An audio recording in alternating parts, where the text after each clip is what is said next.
What going? They clean, y'all. They clean. What's happening with y'all? Hope everybody good out there. Thank y'all for tuning in. Ones that catch the replay and whatnot, make sure y'all hit the like. Y'all share with y'all people them. They're interested about the culture and all that. You feel me? So yeah, we back at it. Gullah Grill TV back at you again this morning. Thank y'all for tuning in. Like I said, yeah. So Yeddi, Dr. Anthony Dixon, krak, teet by blacks in Florida. If you didn't know, Yeddi is Gullah Geechee word that means here to listen. So here we're gonna listen to Dr. Anthony Dixon, who is an expert on said subject matter. Has a book out. Shout out to A Debbie plugging me in with this brother. So there's an interview coming up soon, very, very, very soon, long overdue. And yeah. So while y'all working and whatnot this morning, we're gonna listen to, like I said, Dr. Dixon talk about these blacks in Florida and whatnot, and who they be, where they come from, and all that good jive. You feel me?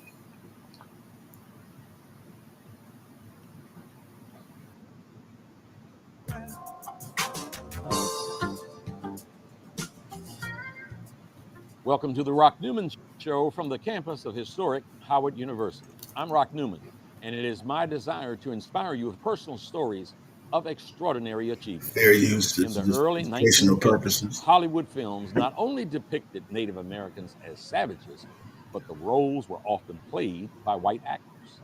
Let's take a look. I bring him a most important message. I do not trust you. Silence your tongue, young one. He has been in council with his chiefs. Come, we will find him.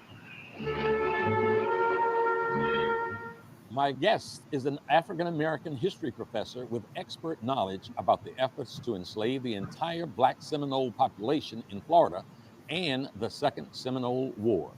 Joining me now is author and historian, Dr. Anthony Dixon.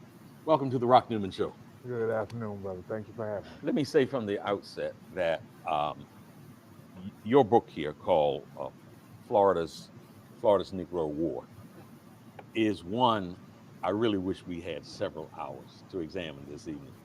The Seminole Wars are little known history facts, much mischaracterized when it has been talked about, and I want to get into all of that. Before I do, though, I want to get a little introduce my audience to you, Okay. Dr. Anthony Dixon. Um, we were talking last night, and you said something that you would have no idea how much it resonated with you because you mentioned one of my favorite characters in all of American history, and that is Jackie Robinson. And then you mentioned another one named Mary McLeod Bethune. Yeah. So if you wouldn't mind, as we start this here, if you would share how their paths crossed in the great state of Florida. Okay. Well, of course, Mary McLeod came into Florida in the early 1900s, and she established a school for African American girls, and it went on to become what we call now Bethune-Cookman University. The relationship between the two was such. Of course, Jackie Robinson played baseball for the Dodgers. Their spring training was in Daytona. Mhm. However, Jackie could not stay in Daytona. There wasn't a rooming house. There wasn't a hotel that would accept him. So he started spending his time in a nearby city called Sanford.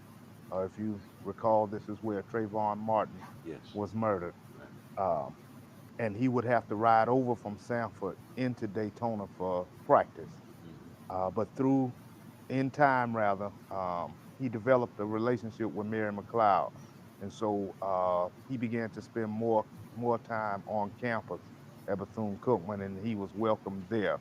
So he didn't have to drive all the way back to Sanford Mhm. every day, especially after a long day of practice. Mhm. He was allowed to come over to Bethune-Cookman, Mhm. and he began to spend a lot more time with Mary McLeod. By this time, she was toward the end of her career and life, Yeah. for that matter. But they still developed a very good relationship, and we do have rather archival material to attest to that relationship. Yeah. And where he would come visit her at the house Yes. is a home that she worked from and created a small museum of sorts initially in a room. No, what she did was she created a foundation. Uh huh. She created a foundation on her in at her home. She added a room to it as an office, Yeah. and through that she began to continue her work for the African American community. And when I say African American community, I mean as a whole, with the National Council of Negro Women, Yes. um, her work with the Black Cabinet, Yeah. subsequent work years later Mm-hmm. through those relationships. All of those things she culminated into a foundation, Right. and so the home itself Yeah. has now become a museum. Uh huh. So the foundation is still there. NCNW still comes on campus. Yeah. We still do carry on some of her work, some of the community work that she started. But we also now interpret her life through the house and through the museum.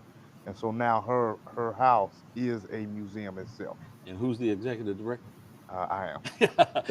It's good to have the executive director of the Mary McLeod Bethune House and Museum. Yes. Yeah.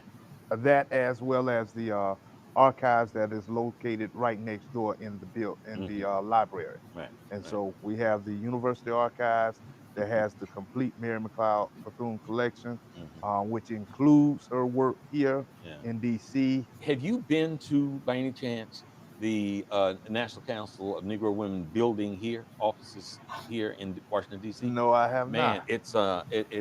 it was the first owned property by African Americans right downtown here on Pennsylvania Avenue. Oh, no, that Yeah, I did yeah. not know. One of our giants, Dorothy Height, Yes, headed up the National Council of Negro Women for many years, and obviously was, worshipped Mary McLeod Bethune and carried on in a great tradition. And she put it all together, man. She and her team to get that building down there. yes, she did a great job, and she was also very close to Mary as well. Yeah. She was a regular guest on campus as well, Uh huh. as a few other activists and other people, known people, African American, um, that we give notoriety to. Yeah. And I'll be honest, not all relationships were glitz and glamour and Sure. gold. Sure. Sure. Relationship come to mind quickly. Zora Neale. Uh Zora huh. Neale Hurston Yes. actually taught at Bethune-Cookman Mm-hmm. um, for a short stint. Mm-hmm. But we find that relationship, you know, two bright stars don't always Yeah. shine together. Yeah. So her stint at Bethune-Cookman was short, Mm-hmm. but nevertheless, it was impactful. Yeah, yeah. So let me ask you, you wrote this book, Florida's Negro War, Black Seminoles and the Second Seminole War, 1835 to 1842. Give us a little bit about your background, and please tell us how you became interested in publishing this book. First, I, even in undergrad, history was my major. Afro-Am studies was my minor. Hmm. Um, and I had the honor of working under Dr. Larry Rivers, who actually wrote the anthology piece on slavery in Florida. And so when I returned to Florida A&M from my undergrad, after receiving it, I returned for my master's. I became his graduate assistant. Hmm. And in that, he was always sending me to the library, sending me to the state archives, different places. And so for me, I became interested. My area was slavery and Reconstruction. Just to clear, Dr. Larry Rivers was president of Fort Valley State. Yes, Uh huh. the same Okay. Dr. He left Hmm. from Florida A&M Uh huh. and went on to become president of Fort Valley State. Right. Um, Now, in that, my studies for and looking at slavery and Reconstruction, um, I started then kind of narrowing the focus, and I started looking at resistance. resistance to slavery and oppression. Hmm. And so, in doing so, I came across this very unique, outstanding story of African Americans who actually resisted slavery. They resisted their re-enslavement. They resisted the enslavement of their offspring, of their children, and their descendants. And they ended up going into a war, partnering with the Seminole Native Americans, and going into a war that we now consider the longest and deadliest Native American war fought on U.S. soil, but we are also now looking at it and then examining it as possibly, and what I like to call, the largest slave rebellion on U.S. soil. We talk about the Point Coupe, we talk about Nat Turner, and of course we talk about Denmark and The Mark the Visa. failed, right, Hmm. Denmark Vesey Hmm. and the failed attempt, Hmm. but we don't talk about this group of people who actually absconded, got their freedom, retained their freedom, fought the U.S. government for 7 long years, and were able to keep their freedom. Hmm. And so when we look at it in that vernacular, and we start looking at the dynamics from that perspective, we have to we have to start looking at the Second Seminole War as a slave rebellion. Yeah. And And go ahead. and furthermore, not only if we look at it as a slave rebellion, we now have to say that it is the largest Yeah. on U.S. soil. Yeah. And on the clip that was played, when I first saw it, it just made my head explode because the title Seminole War Cries, and it said thunder and fury of savage vengeance. So the depiction back in the 1950s, up until that time and since that time, has so often been just of that when which speaks to the issue that until the lion is able to write his story, the the one doing the capturing is always going to be Right. glorified. And that was just so prominent in when you see these kinds of films about this war and about this time. In your book, one of the first things that caught me was you write black maroon settlements in the wilderness existed by utilizing a pan-Africanist perspective in the social, political, religious, and military organization of their communities. Oh, And you say that why? Uh, Given their roots themselves Hmm. initially, um, most of your initial Florida Maroons are actually abscond runaways I was going to ask from. you to describe maroons. Okay, Yeah. Maroons are basically enslaved people who decide to run away, to abscond from the plantation, and eke out the existence in the wilderness, however they can. Yeah. And so they go into the most, what we would call treacherous portions, especially for Europeans. And when I say that, I mean particularly the swampy areas, because the swamps and water, of course, bring the mosquitoes, and the mosquitoes would bring yellow fever. And Europeans and their descendants were highly susceptible to yellow fever. Hmm. So they would specifically go like the Great Dismal Swamp on the North Carolina, Virginia area, Hmm. and then into Florida, um, in the different areas in Florida, for those specific reasons that they could eke out their own existence. Now, where these people come from are primarily out of the Georgia and South Carolina Sea Islands, Hmm. and what we call Gullah, and Hmm. which is now, of course, the only national. I'm gonna stop real quick, real quick, real quick. Who the brother talking? Dr. Anthony Dixon. And who is he? That black expert on Florida.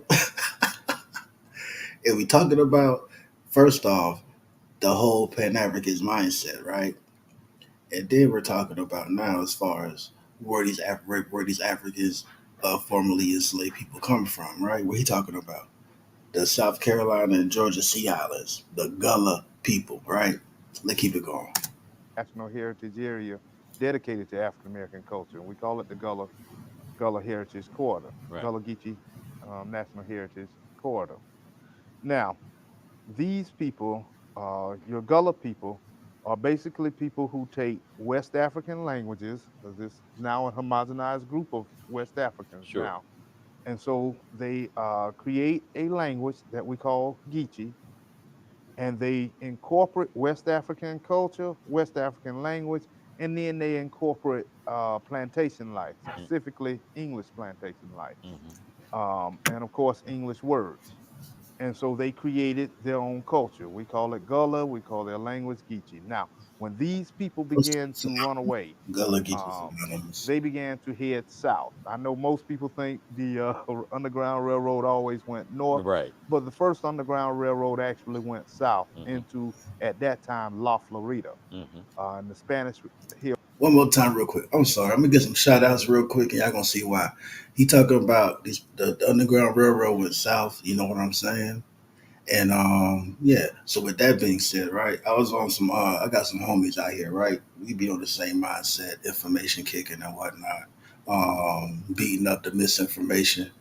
And so shout out to Not a Coincidence. Shout out to each one, teach one. Shout out to my homies over at the Mossy Warrior Clan, MOSSI Warrior Clan, right? And I was on their building and whatnot. You know how I do, books showing and proving PDFs and everything. And I said the same thing. I ain't getting no pushback or nothing because it's documented. I'm just saying though, like, yeah, the stuff, the information over here hit different, yo. You know what I'm saying? Like that, yeah, yeah. But fucking with me, I gonna be right. I'm telling you, for real. I get it in over here. We gonna keep it going. Hill, Florida, and they called it La Florida at this Right. time. Right. And so, because they are arguing, and when I say they, I mean the English and the Spanish, Mm-hmm. they are fighting for control over parts of the East Coast. They are actually fighting for English, all of English East and Coast, British. the English and the Spanish. They're Uh-huh. fighting. But I meant to say, the Spanish and the British. Right, the Right. Spanish and the Mm-hmm. British are Mm-hmm. fighting for control over the East Coast, Right. basically. Right. The Spanish have laid claim from as far as Miami all the way up to Newfoundland, Canada. Mm-hmm. And of course, the English are disputing that. Yeah. And so, what happens is the Spanish understand that the English survival is based on plantation society, that they have placed it on how well they are going to do in terms of the agriculture. Mm-hmm. Whereas the Spanish are looking at the precious commodities. Mm-hmm. They find the gold and the silver, of Right. course, out west. Yeah. And so they're more concerned out west than they are with the East Coast. Mm-hmm. But when the British come and start taking and engulfing the land and claiming it as their own, they have to come back and focus. Mm-hmm. And so when they focus, they realize that how the English goes is how their slaves go, how Mm-hmm. they enslave, Mm-hmm. how many they bring in, how much work they get done. Right. And that is clearly the point of which they are going to build plantation society. Mm-hmm. So, what the Spanish do to counter that is that they offer in 1693, they offer an edict that says any enslaved person that runs away from the English society Right. can come to La Florida and live for free. Mm-hmm. Now, what happens is Live in we freedom. live in freedom, live Yes. for Mm-hmm. free. Mm-hmm. Now, Mm-hmm. we have two different scenarios there. They say you can go two ways. You can either go into the wilderness, live in Florida in the wilderness, eke out your own existence. We only ask that when you see the British, if you see them in the area, get word to us. Mm-hmm. That's all that we ask. Right.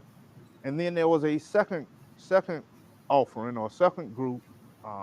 They made an offer. Well, a second group arises out of an offer, and they basically say you can live under Spanish authority.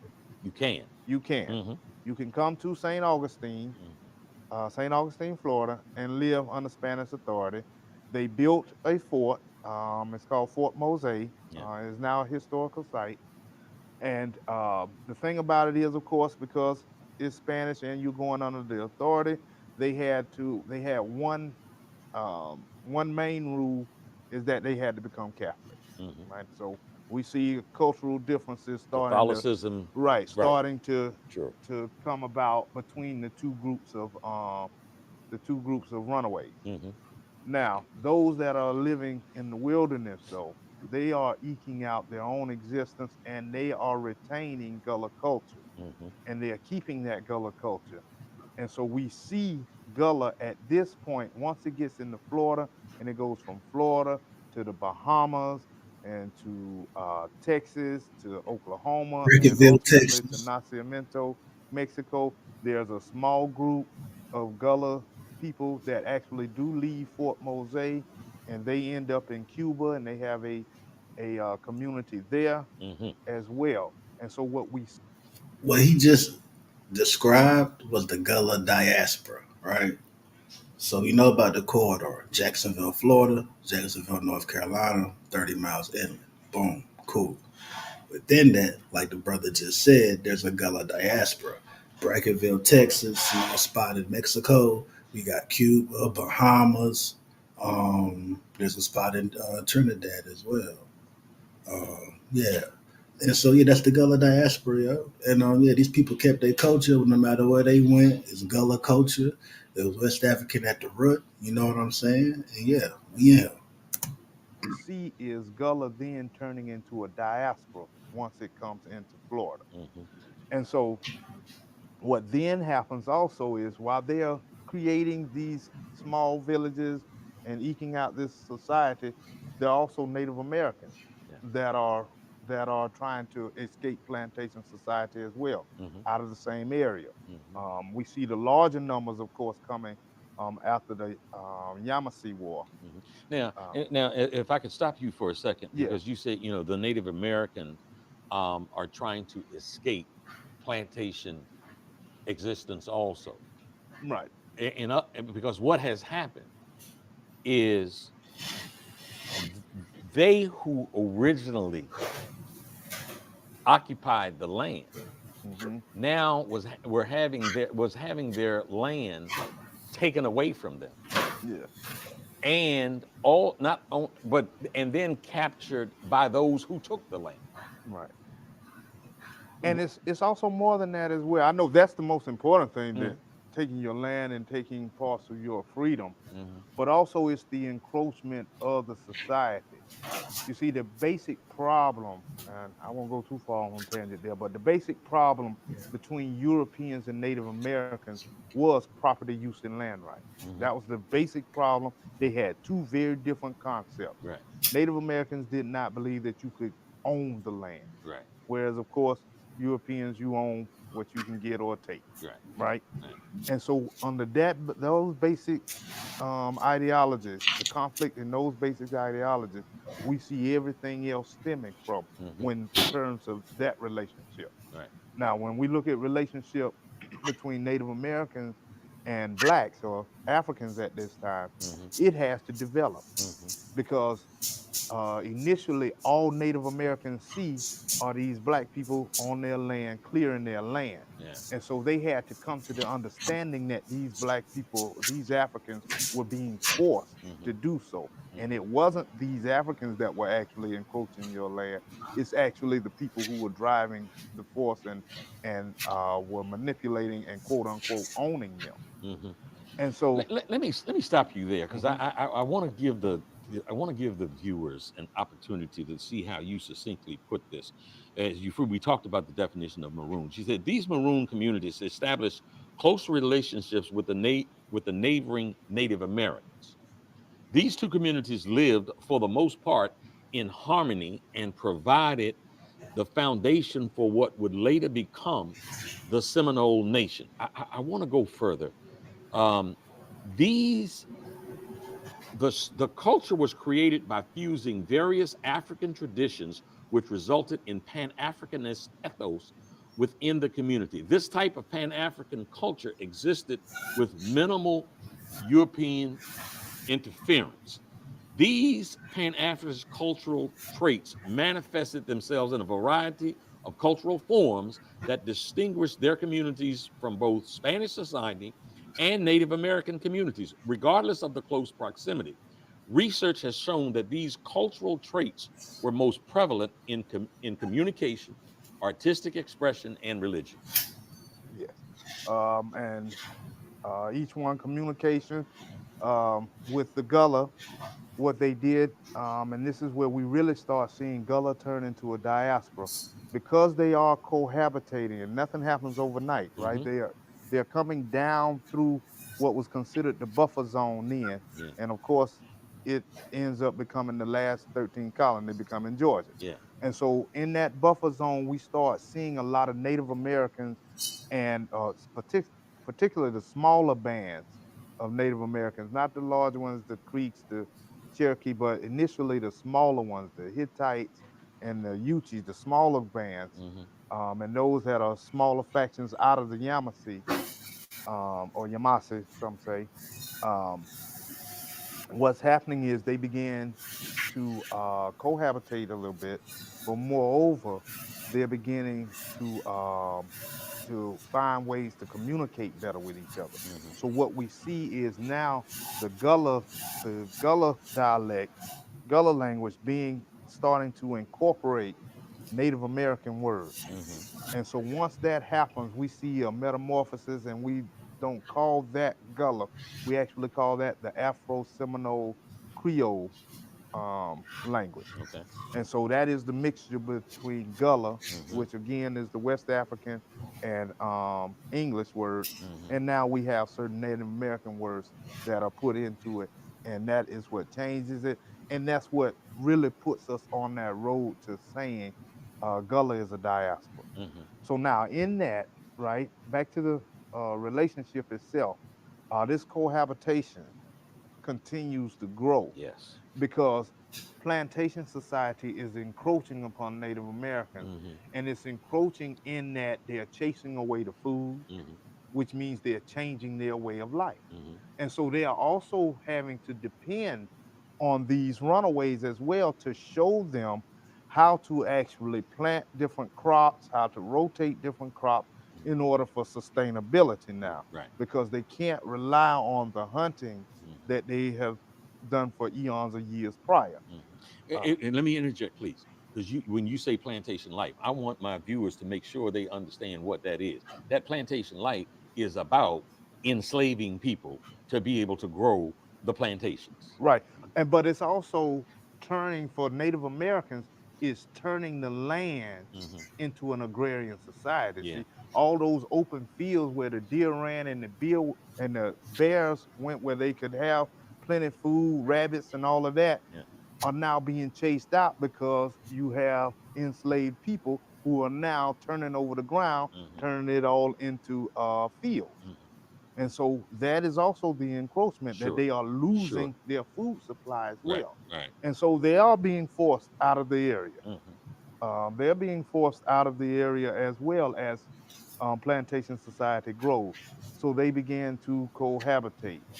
Now, here's I have to tell you this, and this is important, and it kind of leads back to why you also get some of these negative um, words.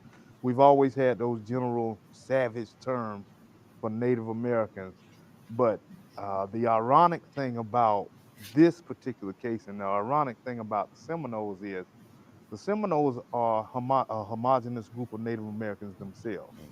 They are actually the majority of them are former Creeks. Mm-hmm. What happens is there's a large schism in the Creek Nation. The Creek Nation breaks. Mm-hmm. You have your Upper Creeks that live in northern part of present day Alabama. They're up, of course, by the mountains up in that area, and then you have your Lower Creeks that are down in that corner between Georgia, Florida, and Alabama, Mm-hmm. right? And so what happens is the ones in the South they began to accept plantation society. They even began to buy and trade enslaved people.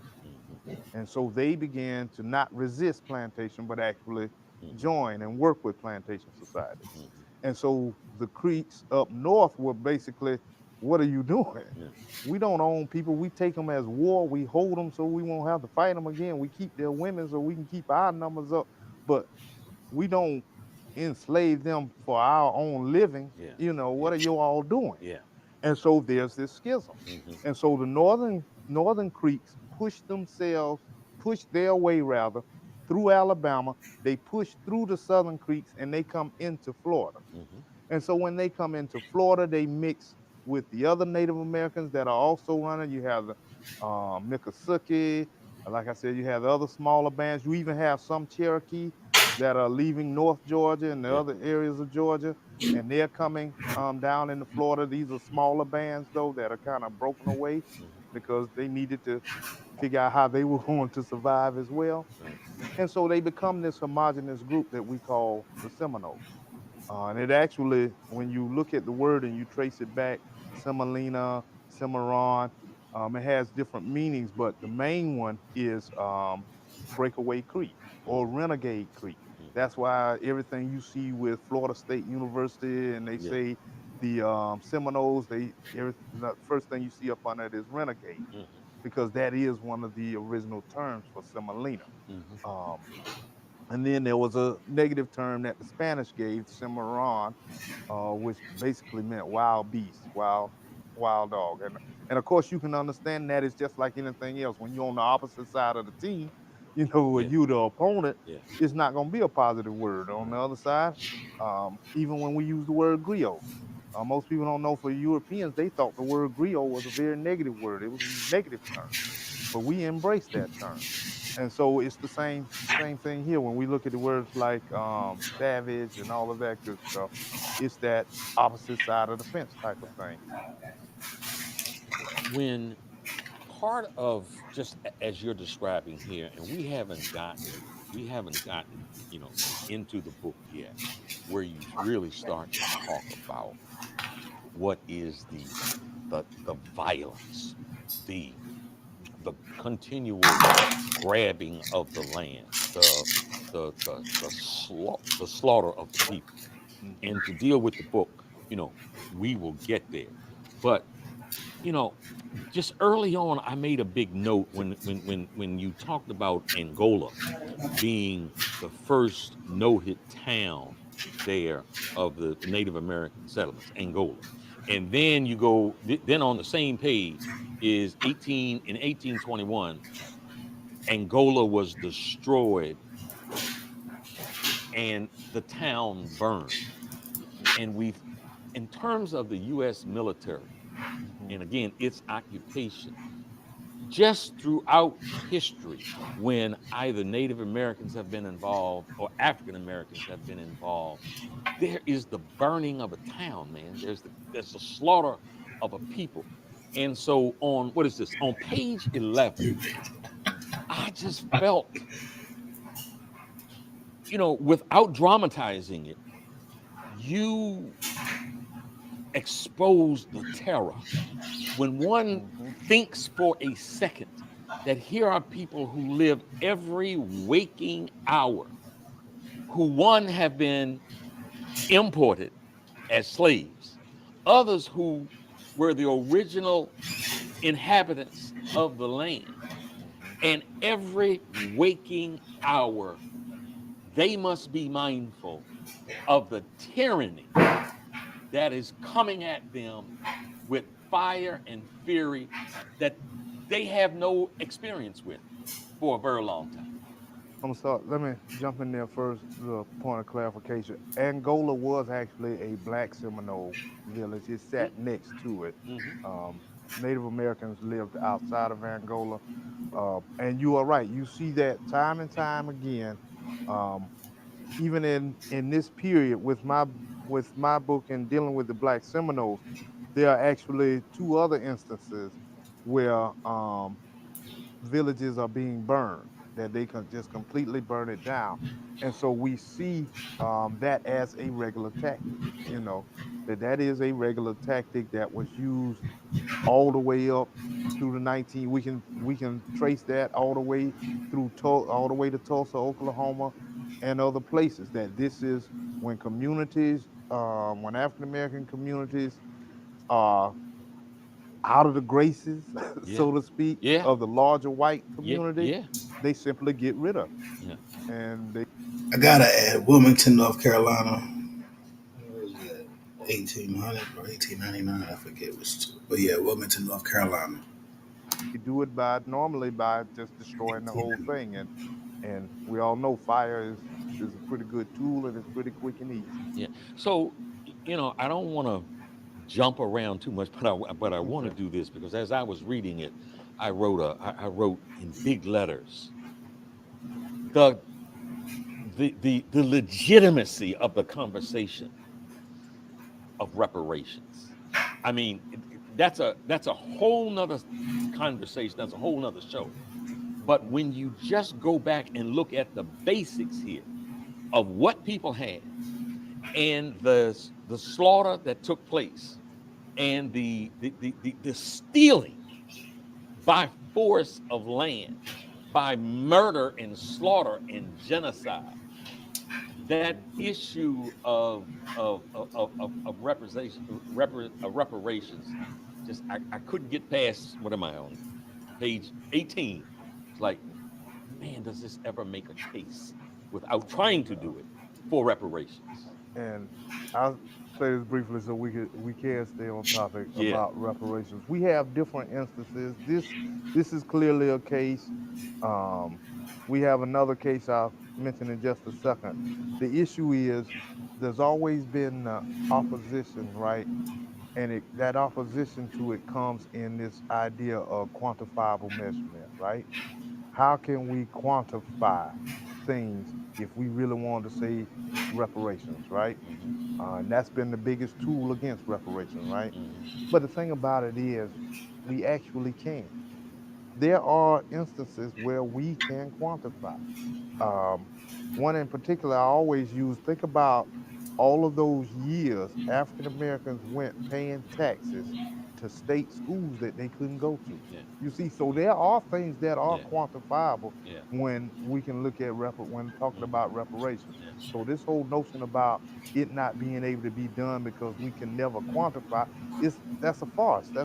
That's just something to hold us off Yeah. like everything You're else. right. That is another conversation. Yeah, that's So a I make notes here. I said, the desire to be free, the desire to be free. Since they talking about reparations, I'm gonna add this real quick.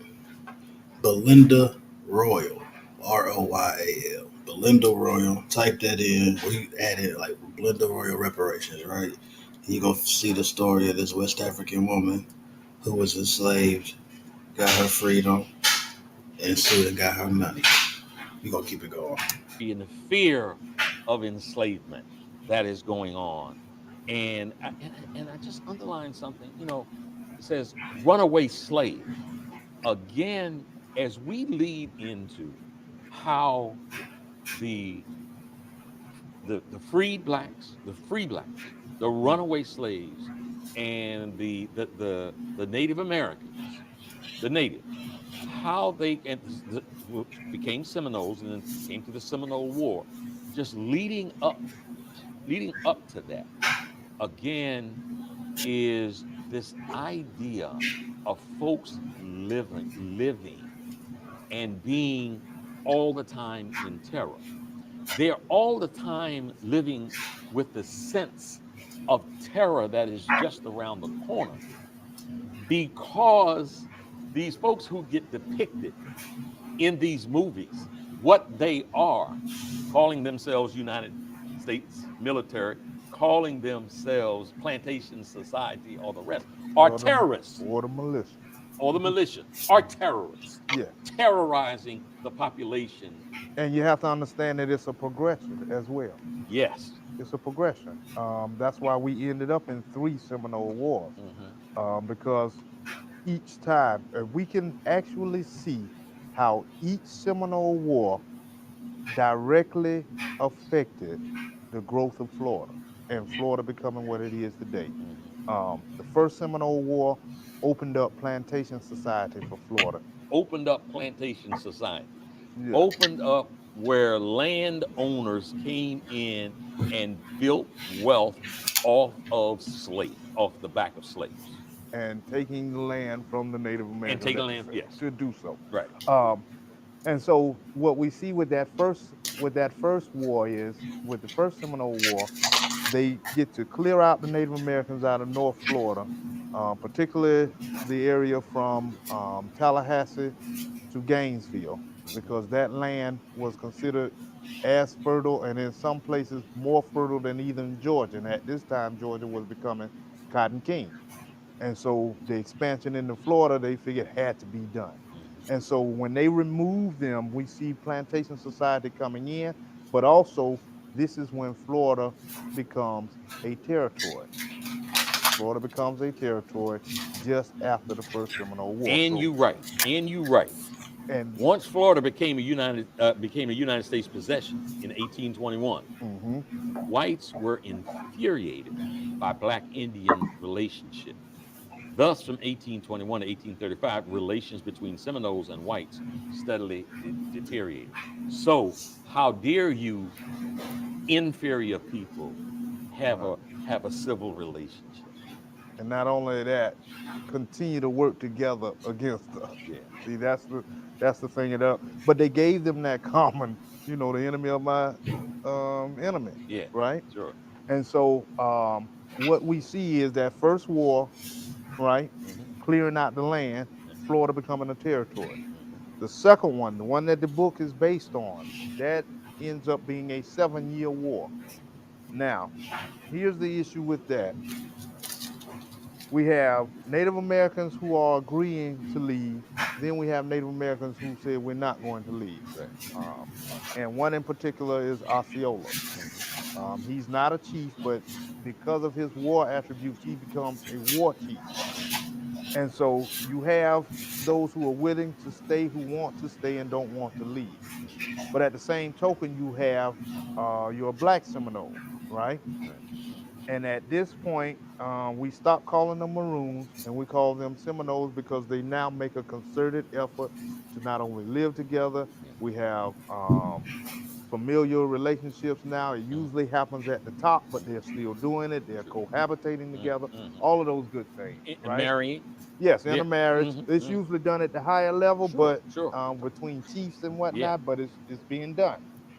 Um, and so at that point, right, you got two different things that are going on, right? You got the Native Americans who want to keep the land, you got the blacks who want to keep their freedom, Mm-hmm. right? Mm-hmm. And so when they go into this war in 1835, is because they are fueled, of course, by the Indian removal policy from Andrew Jackson, who got his political career in Florida as well.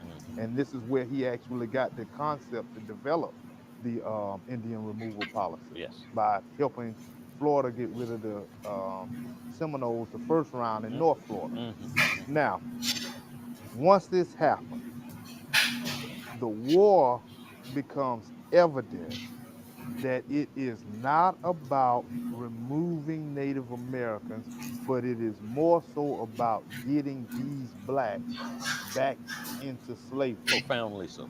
Not only for the work, Yeah. because there is a number that could change things in terms of work. There are Mm-hmm. large enough workforce there that could be Mm-hmm. garnered, Mm-hmm. right?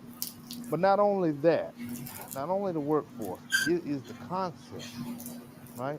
It's the idea that you have an area that is growing into a colony that could be go from a settlement to a colony that could go to its own nation based on the fact of the opposition of slavery. Meaning our slaves, as plantation, our enslaved people, Yeah. right, will get the notion to go to Florida Mm-hmm. because there is a black nation there. Yeah. And so what happens, what we find is at the end of the first Seminole War, and before the second, right, toward the end of the first, um, well, actually the first Seminole, excuse me, let me get it straight because we want to get the timeline right. There is a fort, and it's called Negro Fort. It was Yeah. left by Yeah. the British Yeah. to these blacks, Yeah. and for this period of time, that is a progression to a nation. You Mm-hmm. start out as a settlement, Mm-hmm. then you go to a colony, the Yeah. colony gets a fort, Yeah. then it grows and it develops, and next thing you know, you can get your colony can develop into whatever else you want. If you want it to be its own country, you want it to be its Sure. own nation, Sure. you could. Right. And so that was by far the worst idea. That was the worst. The most troubling. Well, that was right. That Yeah. was the most troubling. That was the worst. That was the worst scenario. Let's say that. That'd be better to say. That was the worst scenario for plantation society Sure. to have these, because as long they figured, as long as they were down here in Florida living free, then they would always have to watch theirs, and they would just continuously run, Right. and then plantation society would start to demise. And they all, and some even express the ending of plantation society if this continues to go on in Florida, that this would end plantation And so society. something I wanted to examine here, because now you're saying, you know, we're into the first war. There's a contemplation of the second, but in the meantime, there had been some agreements. There had been for those who agreed to move out. There had been treaties. Right. There Two main treaties. had been agreements. hmm And how did those who were the oppressor handle those treaties? Well, they were lopsided. Let's just call it like it is. They were lopsided treaties. The first one that got the Seminoles removed out of North Florida, pushed them down into Central Florida, around the area between present-day Orlando and Tampa. And when they got down there, many of them didn't like the land. There's a lot of lakes in that area, swampy. Yeah. Native Americans didn't care for that. Again, in terms of logistics here, they were occupying the most fertile land where they had coastlines, See, that's, where they were able to not do only trade. the coastline and that land just below Georgia, where basically cotton is becoming king. Yes. Where that fertile land that was making cotton become king in Georgia, some of that land extended itself into North Florida. And so they just really were concerned about the northern portion, where that land was the best. Right. And so where people, where the natives were occupying. Right. It was Seminole land. Yeah. And so therefore you got to go off there and go over go to some land that's not nearly as fertile, not nearly as productive. Nowhere near. Right. And so some took the agreement. They took the bout, they took the payment, all of that good stuff. Went down into the area, and then realized how bad the land was, how rough it would be to start over down there. And so many of them started returning. They came back saying, no, we're not going for that. You all, you pulled a flim-flam with that. We're not going for it. And so then we see other negotiations coming, right? And so the Indian removal policy is starting to take place nationally, and Jackson is coming into office. He becomes president. So this Indian removal policy is going nationwide. And so then the offer then came to actually go out west. And see, that because that's what they would do. They would take Native Americans who were out west and they bring them to the East Coast. This is how Geronimo ends up in Florida. They bring Geronimo to Florida and they take Osceola and take him out west to present-day Oklahoma, which back then we called the Arkansas Territory. And so when this happens, right, when they start coming back, they say, no, this is not going to happen. Then they show them the land out west, right? Again, Native Americans are split. Some Native Americans say, take the buyout because they're going to kill us all. Do we really want to be the ones responsible for, ending our existence? And then you have the blacks, right? The blacks see that land as an opportunity. When they go out to the Arkansas Territory and the Black Seminole leadership goes out there with the Native American leadership and they look at that land, they see it as an opportunity. The problem is the government didn't have that land in mind for them. It was just for the Native Americans. They had planned to round up all of the Black Seminoles and return them to slavery. Yeah.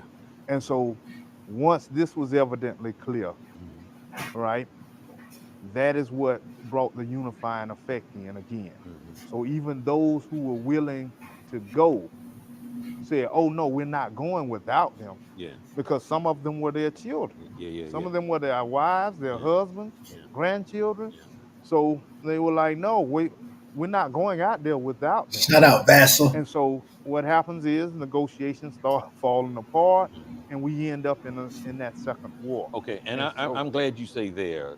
You bring it to negotiators fall apart. We're in the Second Holy, War because all that. this time is going by extraordinarily fast. I knew Both we a couple needed of dollars. hours for this, but we now, just because of the clock, need to get to okay, that second war, okay, which is the focus here, and I think I'd like to examine it in part by calling out three names: okay. Abraham, John Caesar, Mm, and John Cavallo, who was better known as Go for John. These are these are Africans. Who goes on to mm. become even more known as Them three names again, right? They were all who? African. I'm surprised right now when they take their glasses off. But I feel like me and Monte about to be right in a couple seconds because he gonna make a point. Take them glasses off just to put them back on and make another point to keep it going. John Horse. That's right. So if you could kind of through their eyes take us or take the audience now into this war, what was at risk, why they were fighting, and what the results were. Okay. So by the time we get to the 1830s, Mm-hmm. um, Andrew Jackson is in office. Um, Things have just deteriorated to the point where they are fighting now. Yeah. You have three major bands. There's what we call the St. John's Band, Mm-hmm. which is the St. John's River, which is on the East Coast. And the main city on the St. John's River is Jacksonville. Most people think Jacksonville is on the coast. It's actually on the river. Mm-hmm. Um, and so that's one band. Right. The second band is what we call the Gainesville Band, which is Gainesville, North Central Florida. Um, it's a little closer to Jacksonville, but we consider it well a little closer, but it's on your way between Tallahassee and Jacksonville. So, Mm-hmm. and that's basically North Central Florida Right. again. And then you have your third band, which is in the Tampa area. When they get pushed down Angola, Mm-hmm. that's the Tampa Bay area. So you got your three bands. Mm-hmm. All right. Each one of those men you named represented each one of the bands in the area. Yes. John Caesar was the oldest because he came out of the oldest area, which was St. John's. Mm-hmm. Because, of course, when the initial enslaved people began to run away and abscond, they came straight down the coast, Right. straight into St. Augustine. Right. So they stayed around the St. John's River. Right. All right. John Caesar was he was an Mm-hmm. older gentleman. We figure him. We have no pictures of him or anything, but we figure him to be early 50s at best, Mm-hmm. mid 50s, early 60s. Mm-hmm. His job was recruitment. Yeah. He was the best recruiter. He would go on doing what we call plantation raids. Yes. He would raid the plantation for supplies, guns, Mm-hmm. horses, cattle, all that good stuff. But then he would convince others to run Mm-hmm. away. Again, because of the clock, Speed it up. let me tell you something. We got 4 minutes left. Oh well, There's I can do it. only 4 minutes left. I can So do I it. need you I wish you would have given me the 5 minute notice. I would have run it then. okay. But very quickly, Mhm. Caesar dies John Caesar, yes. because he's doing these plantation raids in 35. Mhm. It's his plantation raids that get the war going, Mhm. right? Um, so Caesar dies. He's an older, like I said, he was going back and forth. His wife was still on the plantation, Right. so we ascertained that she was probably a cook or something at high visible. That's why she could never run away. Uh-huh. And then in the Gainesville band, we have what we call our primary Black Seminole chief, and that was Abraham, Right. and he was the visor or the chief. This is This Abraham. is Abraham. This is Abraham right here. Y'all need to know about Abraham. He's the chief Black Seminole, Yeah. especially after Caesar dies in 35. He takes over, He's the negotiator. Yeah. He speaks because Micanopy doesn't speak English well. Chief So McAnally, right. he's right. Chief Micanopy doesn't speak English well. So he's the main person negotiating Yeah. with the government and with the United States. And then there's a third band, and that's John, Go for John or John Horse. Right. He's a lot younger. Mm-hmm. He's in his 20s. Right. But he is the son of a Seminole Native American chief. Right. But because his mother is black, he's still considered a black Seminole. He Sure. doesn't belong Sure. to Sure. a band. Right. I mean, he doesn't belong to one of their bands. Mm-hmm. All right. So what happens is Abraham is the leader in Florida during the war. Mm-hmm. But John, because John Horse is a lot younger, he's also who his right hand is, places him in a higher category. He's Osceola's advisor. He's Osceola's right hand. And I think, and I want to say this quickly, I think Osceola doesn't get the recognition that Geronimo, Right. Sitting Bull, and Chief Joseph gets Right. is because of who he was. Mhm. He had a black Seminole wife. Mm. Most of the people in his band, his war band, Mhm. were black Seminoles. Go. We hearing all these people with, first off, the first three were African descent. You got people from with a sons of a chief with a black mother, right? Osceola, black wife, right? Clear distinctions and whatnot. Shit, and as you just heard, most of Osceola's people was like he had a whole black band, damn man. Come on, let's go. So in these last 90 seconds, Mm-hmm. I'd like for you to share again Next, Chauncey. what was you characterize this as the most successful slave rebellion. Yes. Talk about what was at stake and what was accomplished. Okay. What was at stake, of course, was re-enslavement and enslavement for some, because we're talking 2 and 3 generations now. Mm-hmm. We're talking people who had never known slavery now, just their grandfather. Mm-hmm. And so that is, of course, the most important thing, right?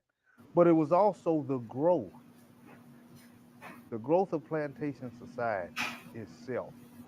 We can trace, and I say it very quickly, each Seminole War opened up Florida and plantation society, or Florida society, period, by the time we get to the third.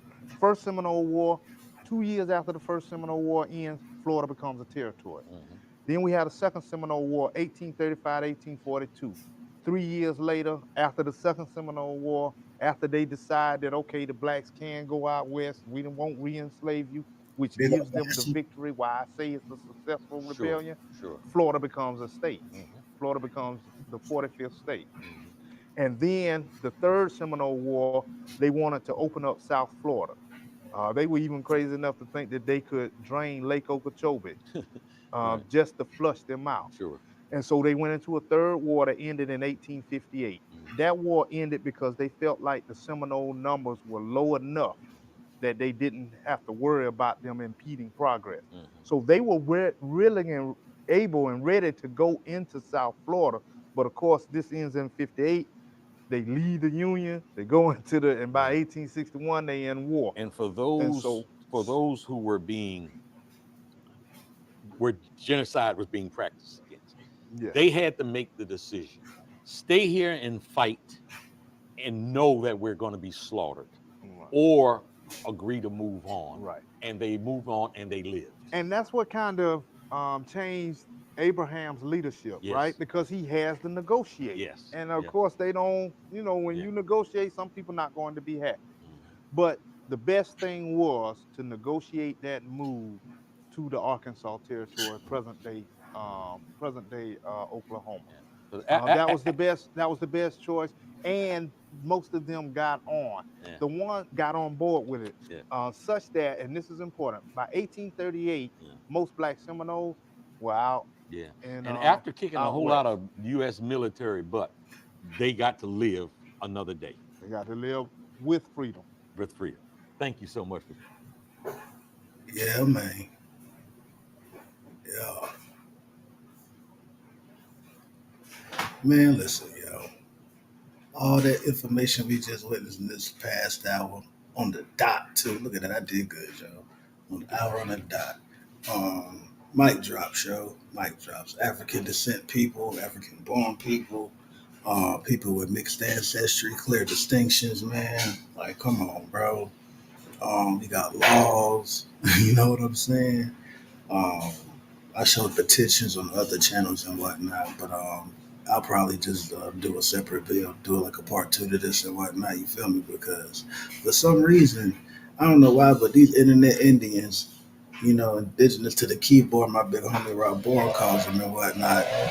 They like to get so they information from this bucker named Old World Florida, right? And dispute this information with a clear agenda behind it, right? And you see how we rocking over here. We got a black expert in said subject matter. And that, you know what I'm saying? And he's saying everything that's documented over here. You know what I mean? So yeah, if y'all wasn't familiar with him, that's Dr. Anthony Dixon, you know. And as y'all know, shit, I've been showing and proving this shit for the longest. You feel me? We gonna keep on doing it. And we gonna do it in a certain manner as well, at least to our best ability. You feel me? We ain't perfect. So yeah. But I'm gonna drop the link for y'all. Somebody want to come on, build real quick. I know Monte had a video. You know, and yeah, man. Appreciate y'all for tuning in, man. I appreciate for real. Word up. Shout out to everybody. Chauncey, Vi, goddamn Monte, my brother. You feel me? Zay, appreciate you for coming through, man. Yeah. But yeah, we on some goddamn. We can bring goddamn Clubhouse to YouTube now. We on the poach now. We cooling it. You feel me? Yeah, gotta go to work later on. They doing laundry and shit. They working on the neighborhood. I don't know if I hear that in the background. All that damn. I don't know what they doing, fixing shingles or what. I don't know. But yeah, we in here, man.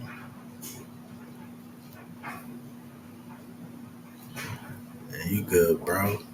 But yeah, Vi, you just not scrolling in here, man. Look, check it, right? So we had the Dr. Anthony Dixon. But Dr. Anthony Dixon, he's an expert on Florida, Black Florida, Seminoles and whatnot.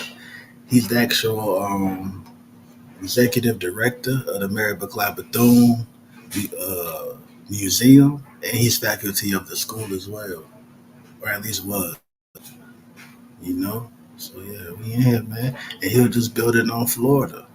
You'll do it on some of your people. You're talking about how, the black Seminoles left up out of Florida with the whole removal act. Well, first the origin talked about Angola, Florida. And then, yeah, they went out and took their culture with them, man. Some of them, they went with their grandkids and their grandparents and their cheer, wife, old lady, husband, whatnot. So, yeah, bro. But peace to you, bro. You need it. We could build. I got a couple more. What's good? Go ahead and keep talking. I'm grabbing my headphones. All right, bet. So, yeah, man, that's it, man. So yeah, don't let these internet Indians and these weirdos fool y'all, man. Like I said earlier, they get their information from the pseudo Al Bukra, right? That kick a whole bunch of weird shit, misinformation, and yet they say the Pan Africans got white sources, but yet you got the black expert, mind you, and he didn't even go through all his credentials. Like I ain't gonna hold y'all. Y'all know how I give it up, yo. I ain't even gonna hold y'all. Every ancestor I got, no, every ancestor I got, yo. Me and my Aunt Debbie having a conversation. Y'all know who my Aunt Debbie. Y'all know how she give it a big step in the Gullah Geechee corridor, especially with the history or whatnot, right? 1970s type job. So when we having the conversation, I referenced this video that I just played y'all. She's like, I know him. And I'm like, what? Get me on the line with him. Boom. And we had a whole hour and a half conversation just about the same shit I talked about. What we talking about right here, you feel me? So yeah, bro, he gonna be on the channel. But like I said, these internet Indians, they get their information from this weird ass pseudo Buckra, man. And we over here, we got the primaries, we got the experts, black, and they say that we got white sources, but yet they master teachers be white. Make it make sense. Shows a whole bunch of projection, a whole bunch of self hate. All you gotta do is play that Malcolm X speech when he taught you to hate yourself, huh? And literally, ask the elbow that who they teach you. Old World Florida, who Leo Wiener? Oh, okay, like come on, man. Come on, they weird. This is the worst subject matter to try to say he's not African. The worst. We got laws, edicts, rebellions, and everything because we talking about this Florida job. And as far as these Africans going into Florida, that's how you get the Stono Rebellion. When did that happen? 1739. What happened after that? 1740. These black girls getting pushed and whatnot. You know, black girl going to church with guns and shit like that. Facts, yo. Facts. No more than two or three blacks gathering at a time. Shit like that. Now they call it loitering. Like, and all this shit can be documented and traced step for step, whichever decade, century you want to go to. What's up? Why you want to kick something, bro? My bad. No, I mean, what's sad is instead of wasting time playing with their imagination, we not demonstrating how that stuff correlates today. For example, those loitering laws and how they get to messing with our babies in the streets. You get what I'm trying to say? So they have an understanding of the world and the reality they live in. They sitting back playing with this imagination. So that's the frustrating thing to me. That's why I keep saying these cats don't deserve this much attention. They don't.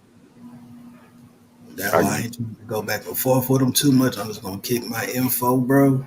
And I but going back and forth with them, man, it's only gonna go. You saw how, man. You saw how on the other day, bro. Motherfuckers yeah, just start saying the weirdest shit with no backup, but it'd be the most disrespectful. So it's like if you in real life, bro, you would not at all. You feel me? But at the same time, they can hide behind the keyboard, bro. So ain't no yeah, point for me to do all of that. yeah. I'm just gonna be on That's my why I vibe. told you you officially got more patience than I do. Cause I would have been done had to just kick them out or yard call. Cause you wait, they not you, but they wasting time and they You feel seeking me? attention the wrong way. If they want to ask questions, if they want to study this stuff, it's not hard to find, bro. Let me ask you I'm a kind question, bro. Real go shit, bro. go We for don't it, got a G. cap. We don't got a cap at all. Just real shit, bro. Was you on Clubhouse with me, bro, when I brought Queen Quet on, man? Yeah, that was like one of the highlights when she would say my name. I'm like, what? She said my name numerous times. And like, and to know people in real life, you feel me? Like outside of social media and shit, bro. Like real life shit, like this culture shit, right? And people say the type of stuff like I I can't, bro. I can't. It's only gonna have I only have to go a certain way with that. You feel me? In I only fact, I'll go. go even deeper with you. That was the first place I seen her drop the dialect and just speak.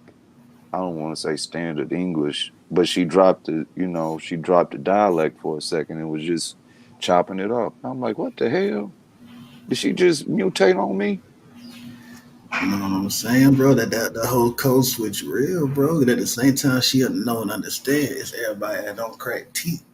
So Yeah. motherfucker yiddy, like I said, yiddy mean to hear. You feel me? So like word. Well, everybody she want. You know how we kick it anyway. Everybody we want everybody to understand us. Like I can't even crack teeth like that on here because I know people ain't gonna understand everything I say. So the most I can do is like type it or show, just keep kicking words. You feel me? To a certain extent. I don't give up too much. Monte, my brother, what's happening, right? What's happening, Monte? What's going on, y'all? Cooling, man. Cooling, but we on the post, man. We on the post. Shit, man. You get that video I sent you? Oh yeah, I gotta go back up in the chat. Yeah, You did, play her out, man. Listen, hey, listen. look, check it. You on your laptop? Yeah, I'm on my laptop. Well, shit. Show your screen, bro. All right. What I hit Yeah. present. Yeah, just hit present, and then let's go to whatever tab or whatever you trying to show, or show your whole screen and just go to whatever. It don't matter. I had not crazy. Yeah, see, there we go. Can you see it? Boom. Welcome, welcome, welcome. Everybody is welcome here. If you're Seminole, you're welcome. If you're Batra, You're welcome. Okay. Everybody's welcome, and God bless your soul. Who My that is? name is Bertha Faye Benson. My parents' name was George Faye. In Spanish, his name was Simon Alvarez. And my mother name was Viola Mariscal, and they from Mexico. And they were Seminole Indian descendants. My daddy was born in Mexico, and my mother was born in Martin, Texas. And the family didn't come from Mexico, Nacimiento, Coahuila, Mexico. A small town, small little village outside the town of Musquis, Coahuila, Mexico. Every summer, my family been go to Nacimiento, the little ranch at the foot of the hills. My grandmama been keep the ranch up. It been have cattle them. It been had goat them and pigs and chicken, and it been had goat them. In the afternoons when we've been there, we've been Cool. it's always Boy, she sound quiet, always like aunties. calm, quiet, and in the evening, my daddy and my brothers would pack up the truck and get their hot them and then gone in the truck. We don't know where they went. And then when they come back, them had the truck full of cane, full of corn. We call it rosinea. And my daddy would fix the fire and fix up the sticks, start the fire and roast the corn, roast the rosinea. But yeah, bro, I'm gonna stop there, bro. But yo, she sound like one of my aunts, bro. Like that shit crazy how her accent is like still so. You know what I mean? She born in Mexico, dog. Did she said her last name was Faye, right? Just for clarity.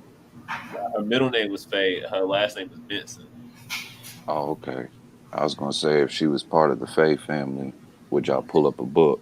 The hell she get Buckra from? That's what I'm saying, bro. Say, Somebody in Mexico right now is still calling somebody Buckra. Like that's how strong the culture is. yeah, that shit crazy, bro. Yeah, man. What was that sister's name again? Bertha Faye Benson. Okay.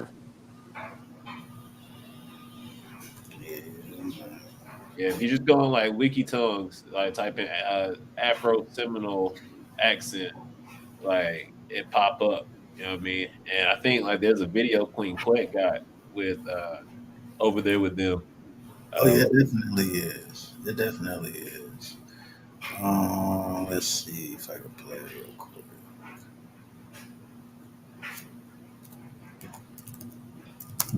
Yeah, I was on one of the homies' channel the other day, yo, and I was over there kicking some science, bro. There's a book. Well, Hey, he was Big Prince Whitney, and Francisco Menendez. And I'm like, well, shit, I got so shit, I can get in with that. hey, Gullah, see if you can work your magic. You may not be able to find this on a PDF though, but if you can, see if you can find this. It's titled "Dreaming with the Ancestors: Black Seminole Women in Texas and Mexico" by Shirley Mock.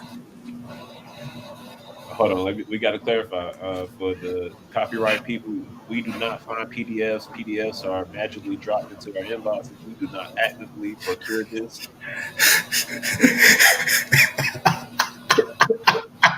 I thought PDF stood for "Please Donate Friends." I ain't fooling with y'all, bro. Yeah, yeah, to, man. to the federal government. We don't know what a PDF is.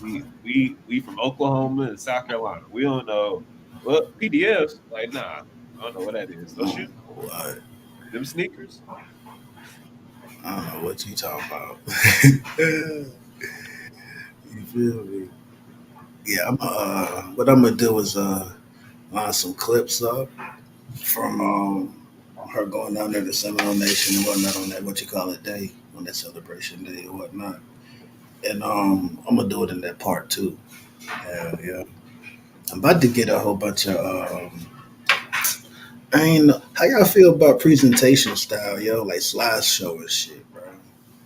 Cause there's some shit that, I be having the goddamn information and shit. So I be wanting to line it like, screenshot type shit. Hey, bro, That's you my get thing. busy. You get busy on the Canva, like you know what I mean? Like I got that. Canvas, Splice, goddamn. I'm gonna keep the other ones to myself. But y'all know me outside of this shit. So y'all know what I be fucking with. I keep it simple and just do my thug thizzle with Keynote, bro. I'll Peace get it in. Cuban. Oh shit, got I'll get it Cuban in. there. Peace, Cuban. I'll get it in with Keynote though, and Yeah, just keep it Cuban. simple and plain. Keep it simple and plain, and let the information speak for itself. Y'all gotta check out Cuban channel. Yo, go subscribe to him right now. Yo, he interviewed me the other night. Man, that shit was lit, bro. Yeah, that The shit was African Holocaust, the no, series. that was a series he was doing, but not a specific title he did for me was this interview with Gullah Griot TV. But check out them Holocaust. Yeah, well, you clearly because okay, you know about the series, then so yeah, that'll work. Yeah, I'm up to part 4. Yeah, yeah. So that's what's up, bro. Yeah, shout out to that brother. Yeah, we get it in with him. Yeah, yeah, for sure. Yeah, I go ahead and subscribe to Cuban, bro. That ass. I know how you give it up.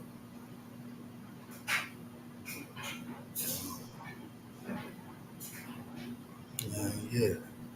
Yeah, have you seen they updated the UN page for us? Nah. Oh, okay. I didn't know that. I didn't know that. I know we been stamped and certified. I didn't know. Okay, that's what's up. Yeah, I wasn't even tripping. Yeah. Oh yeah, so Spoon, speaking of shit like that, y'all make sure y'all check out the International African American Museum in Charleston, South Carolina. 222 lit is 222 lit, yo. And within this video, right, they talking about DC.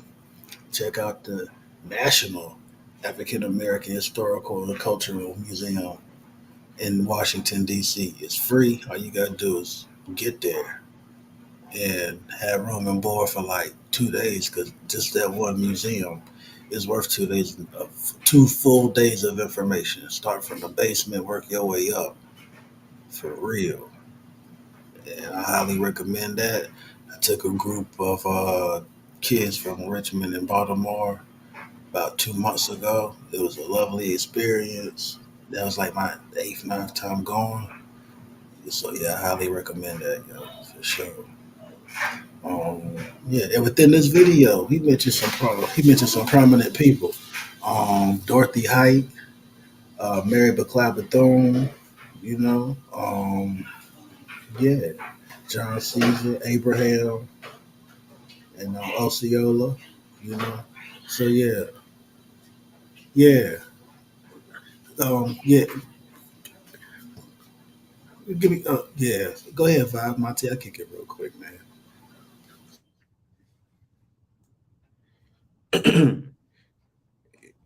Yeah, bro. I've been over here, uh, just over here fucking around, reading more about this the singers, bro. The moving hall rural singers. You know what I'm talking about? The moving hall. What is it? The moving hall star singers? I think that's the name of the group. Nah.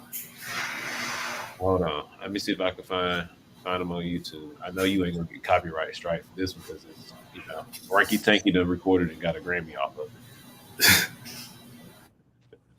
Quiet as kept. Monte could probably do a killer presentation alone on music, Gala.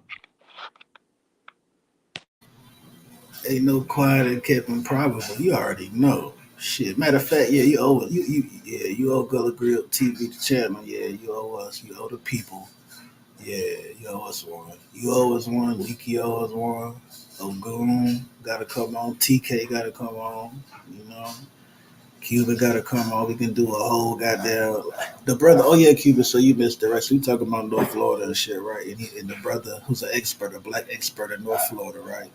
He's actually executive director of the Mary McLeod Bethune Museum. Anthony Dixon, right?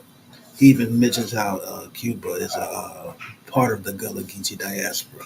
You know what I'm saying? So that's why we always rock it and hold it down and whatnot for the Cuban aspect.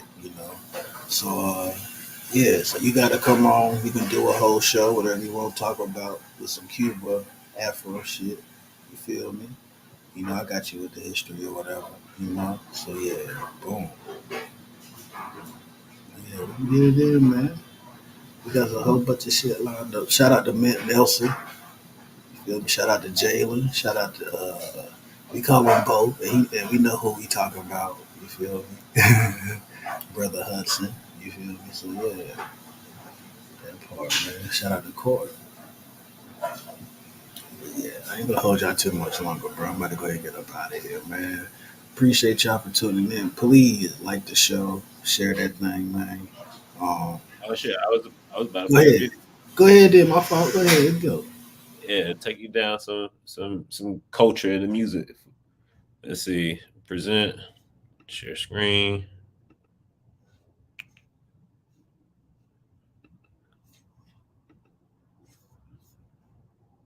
Let me run this back.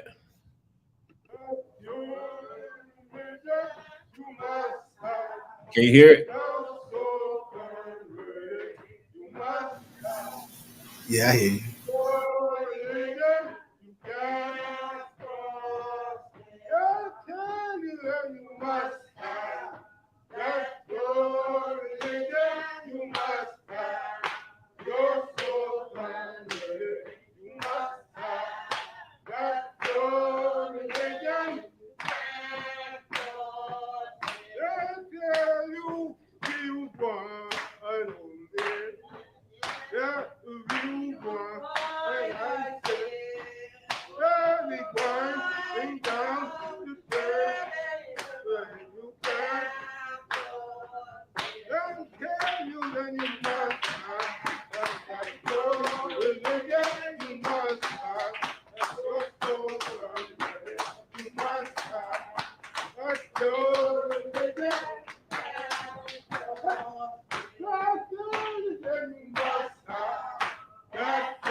And I can even put folks on to a particular dance that's very popular called the buzzard lope from back in the day.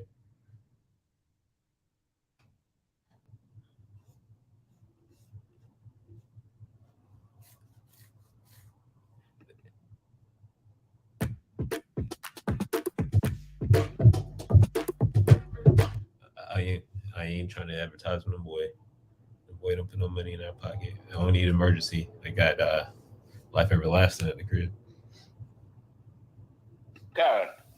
Show me anywhere, Lord, and I don't see him. Show me anywhere, Lord, and I don't see him. Show me anywhere, Lord, and I don't see him. Show me anywhere, Lord, and I don't see him. Don't care where you throw me, and I don't see him. Let's carry Jesus on me, and I don't see him. Don't care how you do me, and I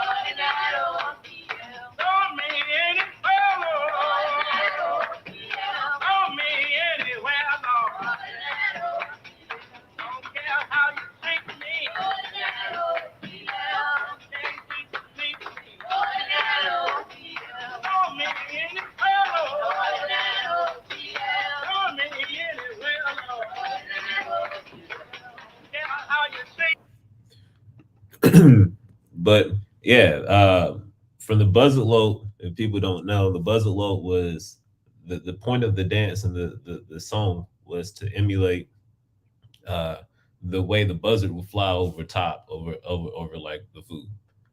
So the person in the middle of the circle would dance in a way that imitates the buzzard flying. Um, this particular culture, right, our Gola culture, started with this, and is ended up leading on to people like Ranky Tanky, um, who are winning Grammys, and the first thing that they're saying when they walk up to accept the Grammy award, you know, uh, is we like to thank our Gullah ancestors. So yeah, I think that's a little mini presentation on Gullah music.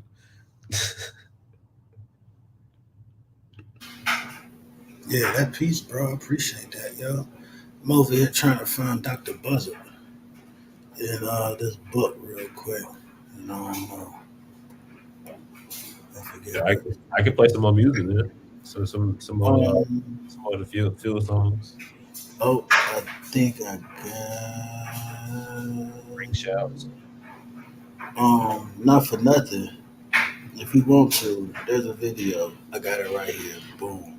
All right, cool. Right on time. Um,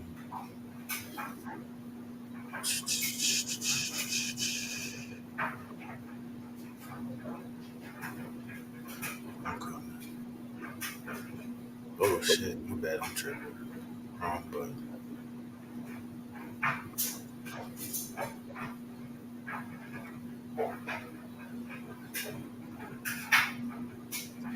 All right. This is out of Queen Quet book, Ebo Landon. So what he just showed y'all was what was it called again, Monte for the people? Say that again.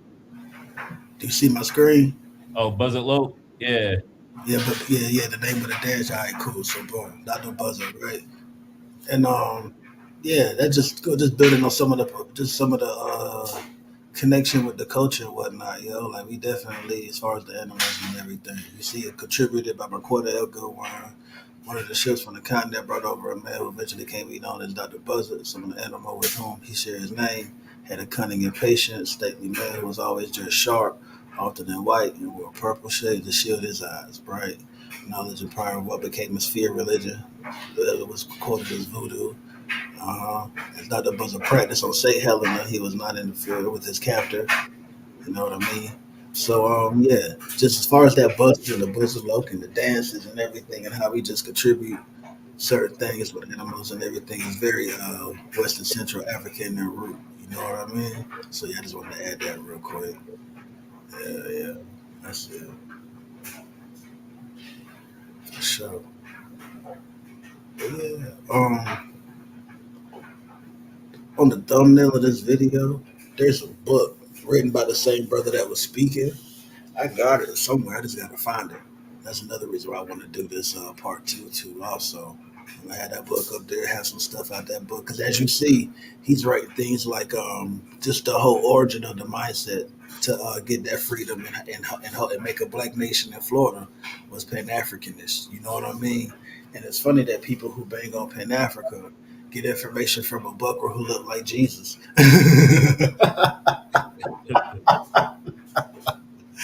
And they and they say the most kind of revolutionary things, man. It's crazy, man. It's crazy. They ain't no shot at our Christian peoples, man. I swear to God, it ain't. But you got to see it to understand. I'm sorry, but yeah, that's crazy, man. Oh man, yeah. Wow, you there, brother? Shout out to Chris MVP Harris, man. Thank you for tuning in, man. Thank you. So check it, right? You catching the intel of it. I'll give you a quick little review of what happened, right? So Yiddy, Dr. Anthony Dixon, crack teet by blacks in Florida. Yiddy is a Gullah Geechee term. It means listen, hear. So we're gonna hear about Dr. Anthony Dixon, crack teet, which means which means to talk. Yeah, so yeah, we're gonna hear about Dr. Anthony Dixon talk about blacks in Florida.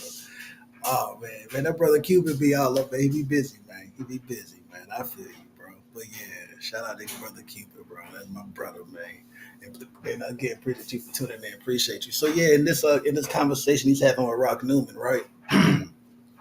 We hear about different African born and African descent people and people with mixed ancestry.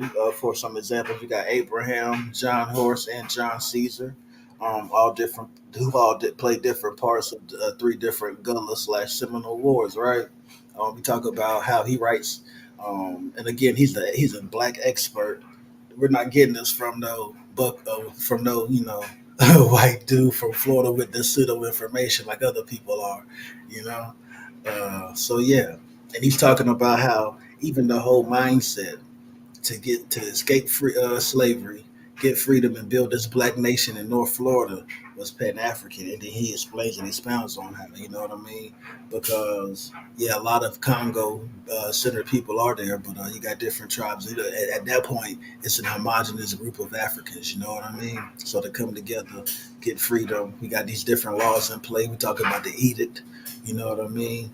Written by the Spanish, which goes into play just to show and prove these Africans escaping and going down there. We have examples like the 1739 Stono Rebellion, led by a group of Africans, one brother in particular named Jimmy, and even his family has oral tradition of their ancestor leading this rebellion, and they're right there still to this day in Colombia. And I can show and prove that as well. And yeah, so going back to this North Florida, we talk about Angola, Florida. Again, Angola, Florida, 1821, that was burned down by Jackson. You know, um, and the different in the relationship between these Africans and native groups. You know what I mean? And it was very intricate, nuanced, and everything. We talked about how even the removal act, these Africans at this point had kids, grandkids, wives, husbands that are native, and they went along with them. And he goes upon and expounds about the Gullah diaspora. So the Gullah corridor is Jacksonville, Florida to Jacksonville, North Carolina, and 30 miles inland, right? But the Gullah diaspora encompasses more than that. So we have the corridor, plus we have places like Brackenville, Texas, we have Oklahoma, because again, these Africans who left the Carolina and that buffer zone, which came to be known as Georgia, went into Florida, and again, family and mixing and whatnot, and you know, went with these natives, these Seminole group too, and you also had a black Seminole group as well that went to Oklahoma, you know. So yeah, that's how you have people like Vassal. So shout out to my brother. Facts, right? That's my Gullah cousin. Absolutely. Hey, And do me a favor, Gullah, because you what's up? said something that's important. Talk When to you was talking about Florida and the early Pan Africanism, talk to can you pull up a painting for me, please, so people can get a visual? And just pull up. You should be able to just Google it. Painting of Negro Fort. I know y'all done heard me mention that so many damn times. In fact, nah, it's not the cover of Invisible War. But which is a if you can great pull, book. yeah, if you can pull that painting up, There's a lot of them. If you just type it in, I'm not sure which one you want. you'll see one where they at the fort. You can see the waterfront, and you'll see them standing around the cannons on the bottom, and you'll see a bunch of brothers in different garments.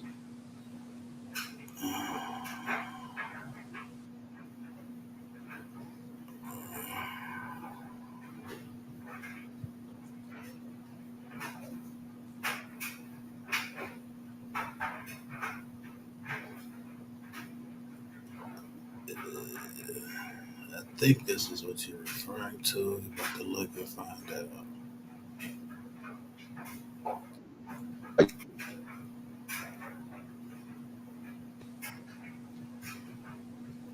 And you should see a brother like holding a rifle over his shoulder. There's a cannon in the middle.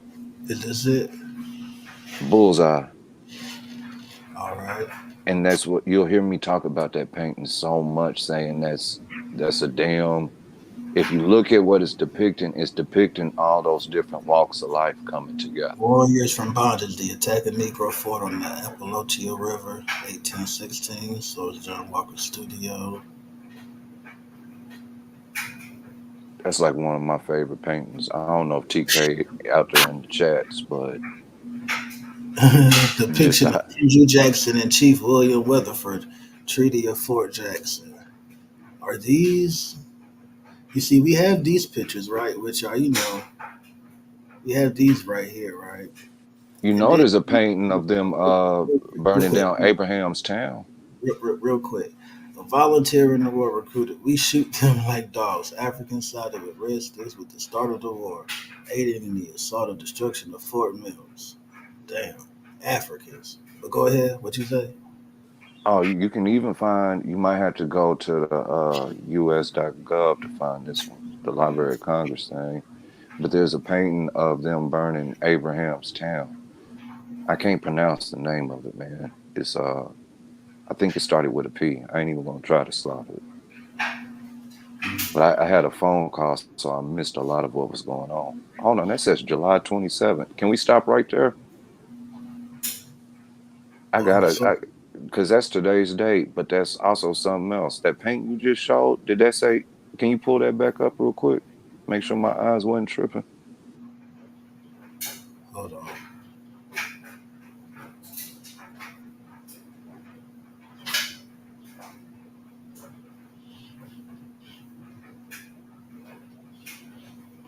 Damn.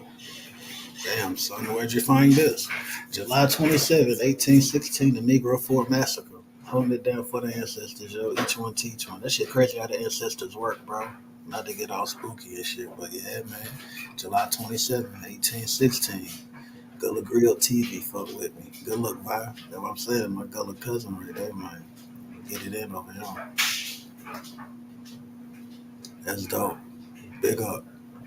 Big up. Shit hit different over here, bro. Some shooters.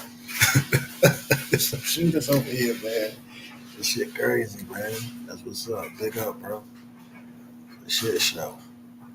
I be telling people, man, if I be got it Hello, my bad, bro. But that July 27th, not only is it today, my bad. I got a phone call, my bad. But July 27th is my daughter's birthday too. She just turned 13 today. shout out. So when I seen that on screen, I had to give Got shout it. outs to little Kendall Ray Evangeline. Big up, man. Big up. My bad, y'all. Yeah, my phone blowing up with everybody telling her happy birthday and stuff. My bad, y'all. Listen, but man, don't apologize, man. You better go ahead with that. Go ahead with that, man. Hell yeah, we good. We was right. We was all right, bro. Handle that. Big up, bro. Hell yeah, that's what's up, man. Appreciate that one. I got the Smithsonian uh, article I'm reading here. They got the actual like maps of the runaway camps, like the camps that folks was living in the Great Dismal Swamps and shit. Classic. Yeah, I ain't gonna hold y'all, bro. There's a book, and all these books I'm about to name, I got My Rosa Prospect Bluff, boom, Invisible War, boom, um, Negro Fort. I think there's a subtitle to it. I got that one. Yeah, man, like when they be trying to come with this Abode and Florida shit, why? But I be trying to just leave the whole, if it got something to do with the corridor, just leave that shit alone, bro. Just leave it alone. Nah, Like, you ain't here, bro. Yo, I promise you now. I ain't trying to trick you, but I gotta keep it funky with you, dog. I was on, I forget, one of the homies' channels, right, the other day. Somebody said, I don't even want to say it all loud, bro. Never mind. I ain't even gonna repeat it, dog. But you know how they be trying to come for the clean, bro? They said some more weak, bro. And so, at that point, it's just like drop the low. You feel me? oh yeah, you got to drop the gloves now. It's time to yeah. Yeah, but I ain't even, that's why I even moved a whole different direction. I don't even be, I don't be wilding out spazzing like that no more. I be trying to be very mature on my batala shit. You feel me? But, you know, That's real. Every once in a while though, you still got to cuss a nigga out though, bro. man, they get it fucked But up. It's a whole I bunch of feel Red Day well off. Like it's a whole bunch of it's a stereotype we try to dispel. They always be like y'all hot headed geeky people. Da, da, da. Like no, we cool. Yeah, nah, I get it. We try to be evolved, man. 2023. You know what I mean? But yeah, no. Gullah Monte, do y'all got Africans and Seminoles from removal to emancipation? You said from removal to emancipation. I don't think I do. You got to get that one. That's Let me look at Amazon. that's Daniel Littlefield again, and Okay. that's an actual native, and Say I, less. I'm telling y'all, man, that man is dangerous when it comes to chronology of primaries. Absolutely, bro. If you get Get what it. I'm trying to say by that, like if you want somebody that just lay out what happened, point by point, dates, times, who's, where, when's, that's that Hmm. that's the man to go see. Yeah, Littlefield get it in.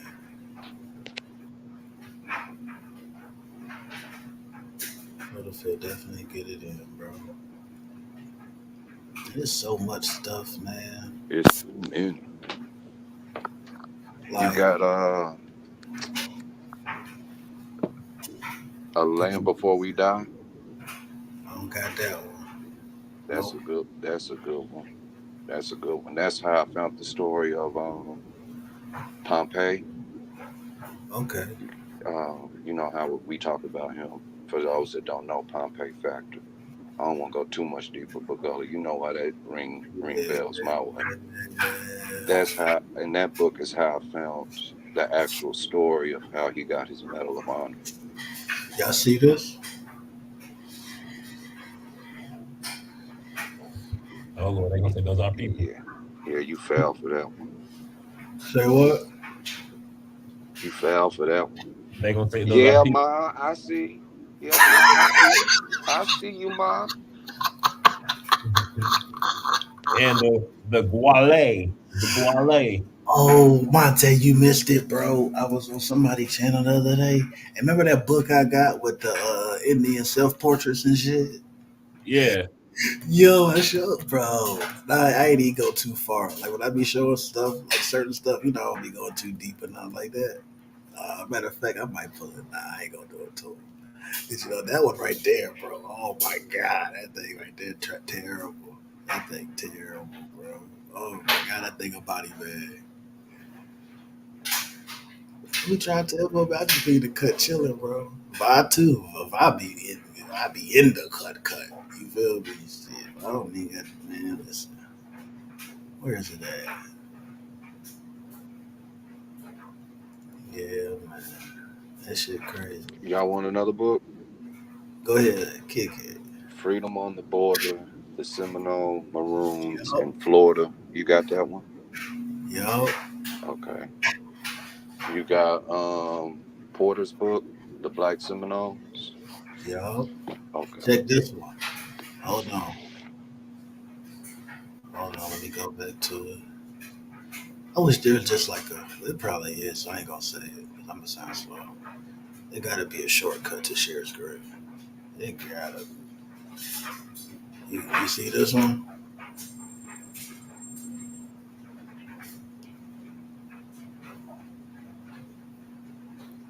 You see that? Is that about Suge Knight in the game? This nigga stupid, bro. Oh, This stupid. I ain't got that one. Yo, you petty. I'm just trying to make sure. I mean, that looked like baby game right there. Shut up. Roll back up. Nah, I ain't fooling with you because you big on Virginia, man. We're cool with that, man. I'm not fooling with you, big dude. up, big up, big up Virginia, big up North Carolina. South Carolina, nigga. Uh-oh. Uh-oh. Now, Monte, all right, I got like 10 more minutes. No cap, right? 10 more. 10 more. Monte Petty, so we about to have a little. If it load, uh-oh. Uh-oh. Uh-oh. Uh-oh. We about to have a little petty party. We about to have a petty party. We about to have a petty party, yo. Yo, that's what we about to do. Monte, you ready, bro? Yeah, what you got, bro? Uh-oh. Uh-oh. I'm gonna let it marinate for a little minute. Let me like this. Hold on.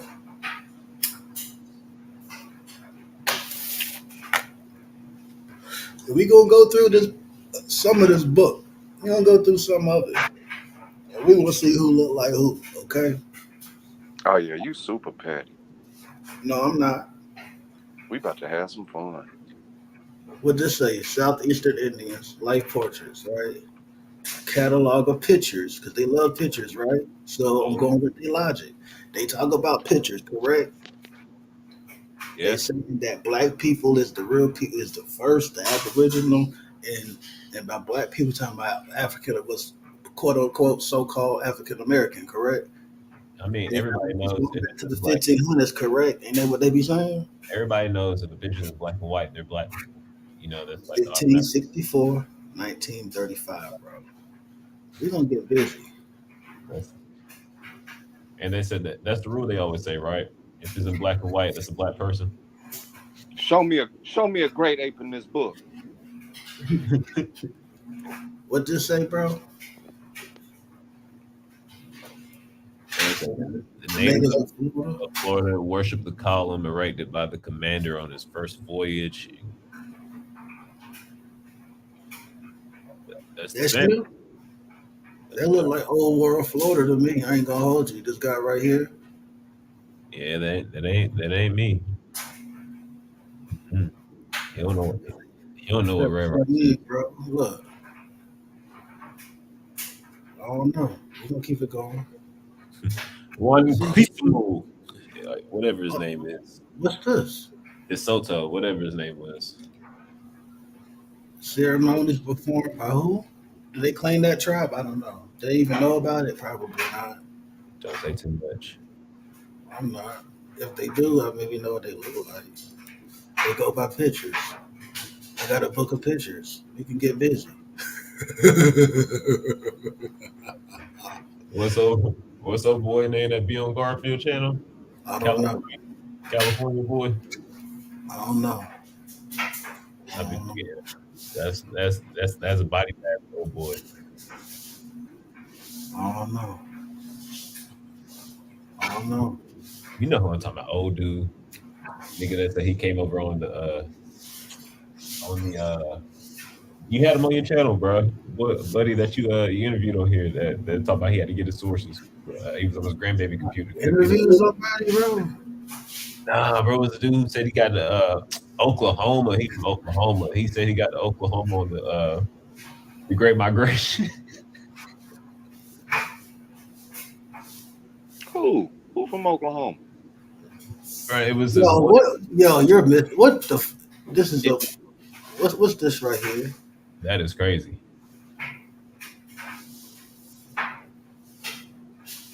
Uh, He smoking what? I don't know. Is that tobacco? Gotta be. He's smoking What runs. year? What year is that? No, it's got to be tobacco because they wouldn't have had cannabis until the Dutch brought it over here, Mode of treating the sick. and that's a little 15. bit later. Oh no, 15. So yeah, that's probably tobacco, G. Gotta be. Peyote. No, that's Uh, out west. I was about to say I want my homies to pull up on me and have The me. old Mexicans in California, bro. Catch up. My fault. They did have a farm out in Nebraska. What's this? Oh, okay. That's how they got to Egypt, right here. That's how they got to Egypt. Big facts. That's part of the Olympics.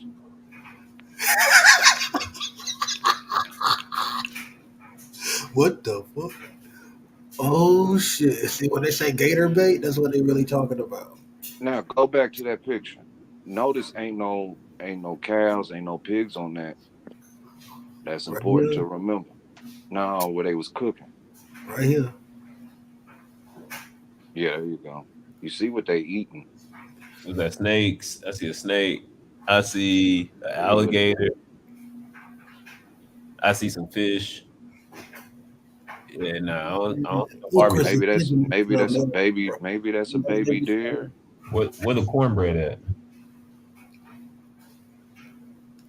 Yeah, where them greens?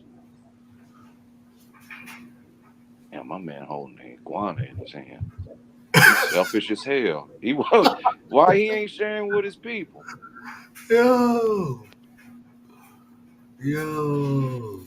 He said, "Hold that iguana." Like football, like and I get like literally, it's a book of body bags. Like they don't want to play. What the? What's this? What's this? Oh, that must be Bethy people. Okay, Oh, yeah, this Bethy people right here. Yeah. that's Okay. the government worker, right? That's the one degree, and then that's the other masters right here. Okay, got you. Okay, and that's the staff that run the genealogy. Bad. Pause. Where's the drum? Say what there now? Where the drum at? Say what there now? Oh, my fault. They beat on their chest like a nigga in prison. Right, they got that Sugar They Free do the music. grinding beat. Yo, I mean, okay, this is them. Where You them feel me? Nephilims come from? Why they so big? Man, listen. What? Okay, are they getting? Is that a depiction of them getting rice? Because that's what they'll try to say is they had a wild grain of rice. Go back one. Hold on, What? bro. We got Virginia right here, bro. We got Virginia. Okay. We got the. And don't they be claiming the Algonquin? I feel like that's the hood. That what you want me to do? My fault. I'm back now. And where the Go one? back. Go back one. The one before this one. Go to. Is it the middle one? What are they harvesting in the middle picture? Does it tell you? I just say No, not that one. Not that one. You was on the right one. They was in the boat. Go up one, like the next page, right there. That one in the middle. you tell me, sir. Oh, they collecting gold, not no damn rice. All right, carry on. Just wanted to make sure.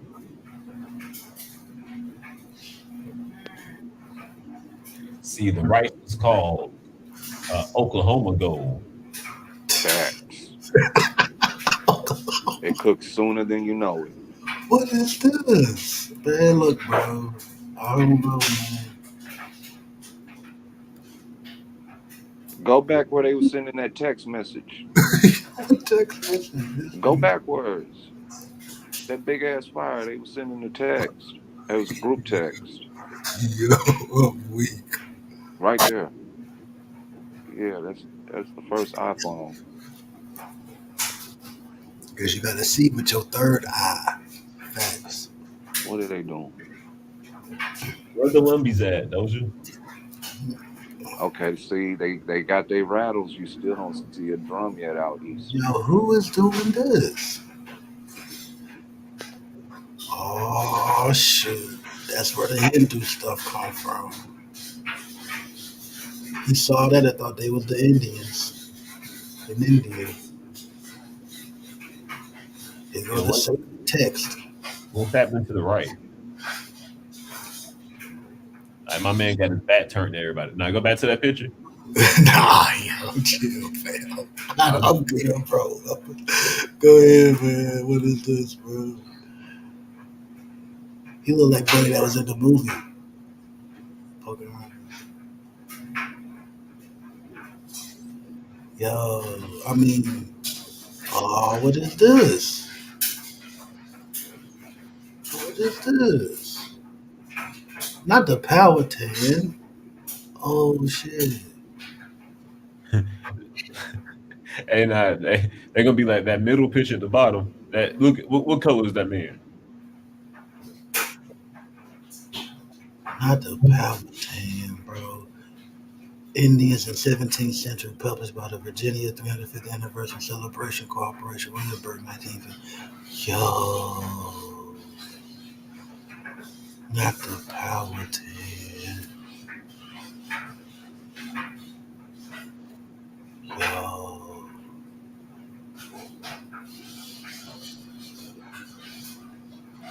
Captain John Smith. Yo, this the what? Do you see this? Am I tripping? Captain John Smith's map of Virginia, 1507, from Captain John Smith's work, 1608, 1631. Yeah, nah. Oh, John Smith shit. was the map maker. Yo. That was his duty. I'm about to tell you, I hit the cash out. I'm done. We're good. Y'all seen enough. Y'all You seen know, enough. the dude she ended up for I real with remember this. was I John remember. Brown, Hold right? on. I remember this picture. Who's this? This is a what of a what?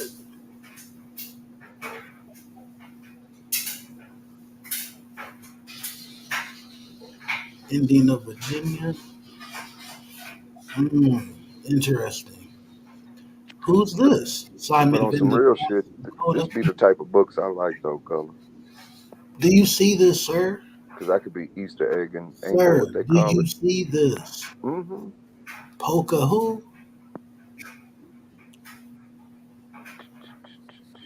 Yeah, that's when she went over there. Mighty Prince Powhatan Emperor. Oh my God. Oh, see, y'all seen it here first, bro. Gullah Grill TV. London 1616, courtesy of the British Museum. Is this Sister Bethy? Hmm. This Phoenix Moon? Hmm. Is what we doing here? All right, I'm good, yo. I ain't gonna show no more. I think I've done enough. You ain't gonna tell me I ain't got 3 masters. I think I've done enough here. I think I've done enough, man. You ain't gonna tell me. See, you ain't gonna motherfucking tell me I ain't got 3 masters. I got 3 master's degrees. I've done enough, bro. I've And I done did enough. your genealogy. Bye. I did your genealogy. Bye. Oh shit, cute. My fault. I don't know how long you been waiting. I was sharing the screen. I ain't see you. What's up, bro? How you living, Peace. man? You been Peace. still How's got everybody doing? What's good, bro? What's good, man? We on Nah, the I just got in the crib. I was driving, so that's why I didn't come on because I was like in and out the car, and then I got in the crib and I saw y'all was still on, so I just hopped on. appreciate you, bro. How you, man? Appreciate you for that interview. Check out that interview, bro. We're into the crisis, man. Interview Gullah Grill. Check out the Holocaust parts. I mean, the Holocaust series, yo. Word up. Oh no, man, I appreciate it, man. I really appreciate you coming on because you were the one that disseminated the worthwhile, beneficial information, man. Like so, Did you see the picture of Pocahontas, bro? n- nah. Let me see it. You gonna have to run back on the replay because you was probably because you was in the backstage and I was showing. That's the last thing I showed. What? How was she depicted? Matter of fact, I'll show you right now. I'll show you right now, bro. Man, listen. People sleep on me because I be in the cutout, be low key, but bro, I be having some shit, bro. I'm telling you, man. Hold on. Ife, what's that? Oh shit, not that. Oh, not that. You gonna go here? I'm sharing my. Y'all can see. So she's Hold on, I'm gonna go back one, right? I'm gonna go back one. You seen the movie Pocahontas, right? You see, Captain John Smith and all that bullshit. uh, Captain John Smith's map of Virginia. You see this right here? yeah. All right, cool. Right. That's the intro. That's the intro. We see that they talk about they claim Powhatan. That's one of the tribes that they try to claim, right? It's crazy because I'm like 20, 30 minutes from there, right? Been there before a couple times, quite a few times, right? Go to this next page. Hold on, zoom out.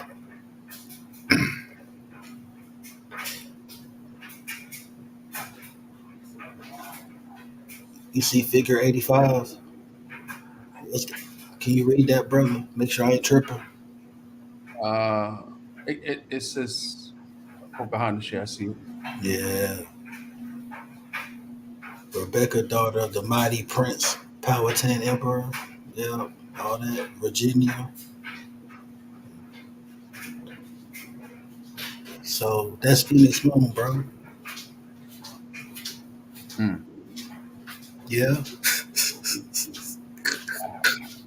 I mean, and that's in those times, that was a sketch drawing of Absolutely. what they saw. Absolutely. It wasn't. Absolutely. It wasn't. Oh, I think she looks like this. Like no, she was sitting down. They drew her. You know, uh, I've been to a Powhatan reservation in West Hampton, New Jersey. It's in Burlington, Mm, New Jersey, and that was the first reservation I've ever been to. I mean, like somebody lives on there as far as they take care of the property, the land, but they have powwows there. There's different tribes that come, and uh, none of this fits the narrative of the Wabos. mm, You mm, know, mm, mm, mm. it just doesn't. It doesn't go together. 1 + 1 = 2. It doesn't equal 15. But they get their information from that guy, Old World Florida, Leo Wiener. Mm. And then they throw in some people who use the same people who look like us use the same people. Clyde Winters, Barry Fell. You know, unfortunately. But Mm. yeah. And then they say all our information come from white people. But in this show today, shit, I've been on for 2 hours now. So peace to everybody, And yeah. So in the video I showed today, it's an expert in said subject matter who is black, right? And he wrote a book, documented, credentialed, all that good stuff. And he's talking about the African descents and the African-born people in North Florida and the black nation that they had down there, and the relationship they had with the natives. You feel me? So, and the people who was mixed ancestry and everything. So, yeah, man, this shit crazy, bro. But this is a horrible. Like, if they want to just walk into a casket, then fuck it. You feel me? This is too easy. You That's go ahead. earlier, I was getting out the car, and there was some. I know you had mentioned me, and you mentioned something about there being a Gullah presence in Cuba. Correct. Um, is this in the sense of Africans that came there? That these are the same ethnic group of Africans that then came to North America, comprising what we call the Gullah Geechee people, or were they calling themselves Gullah Geechee or Gullah in Cuba?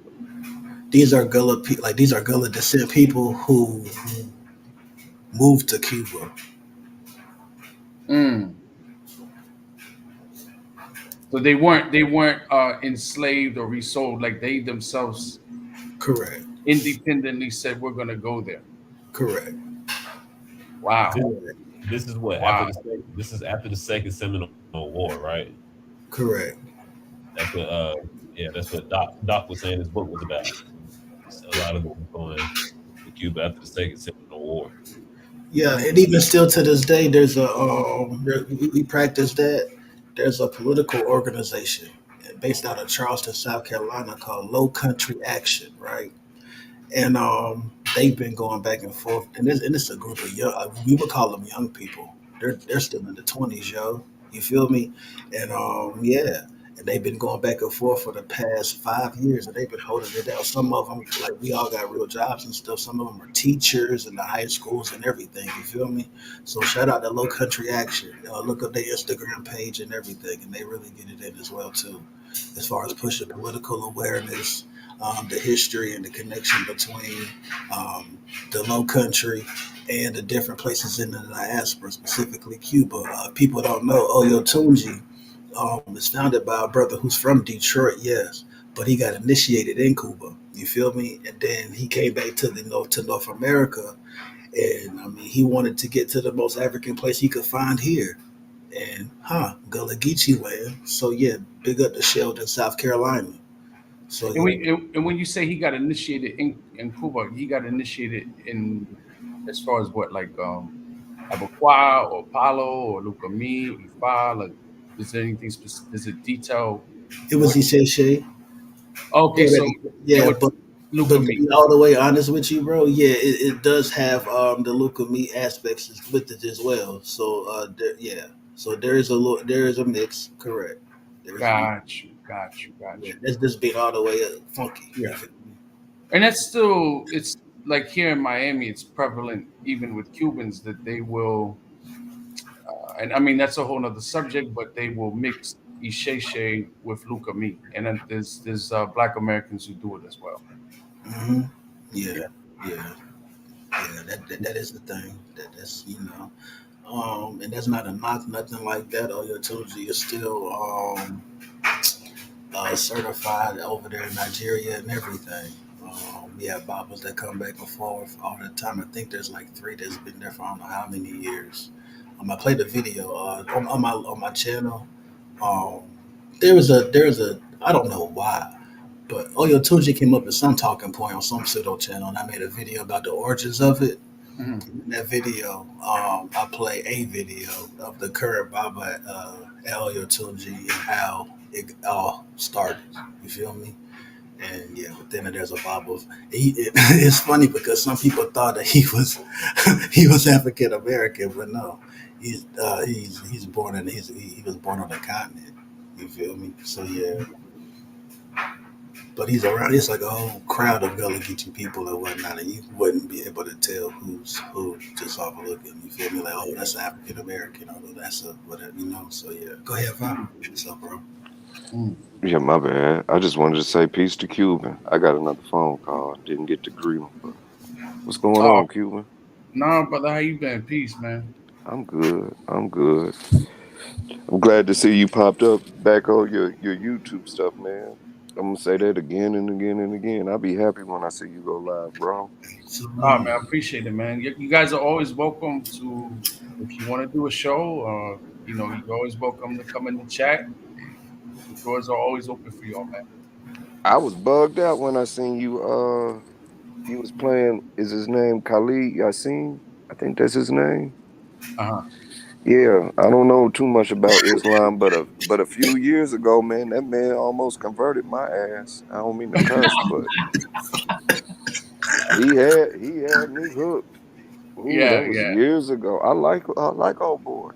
You talking about Khaled Muhammad? Nah, nah, nah. Khalid Yasin. Oh, okay, gotcha, He yeah, he kind of got that Malcolm charisma to him when he talk.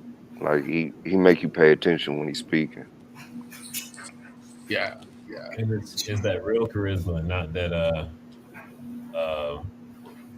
what's that charisma? What's old boy that be fake Malcolm X with glasses? Like the Scientology dude. Oh, you Original. talk Rizza Islam? Yeah. Uh, I think Khalid Yassin. I think he might still be living in Australia. That's Dang, crazy. he not from the States. That is Yeah, yeah, crazy. yeah. He's from the States. I don't know exactly what city he's from, but I know that he eventually he migrated over to Australia. That makes sense.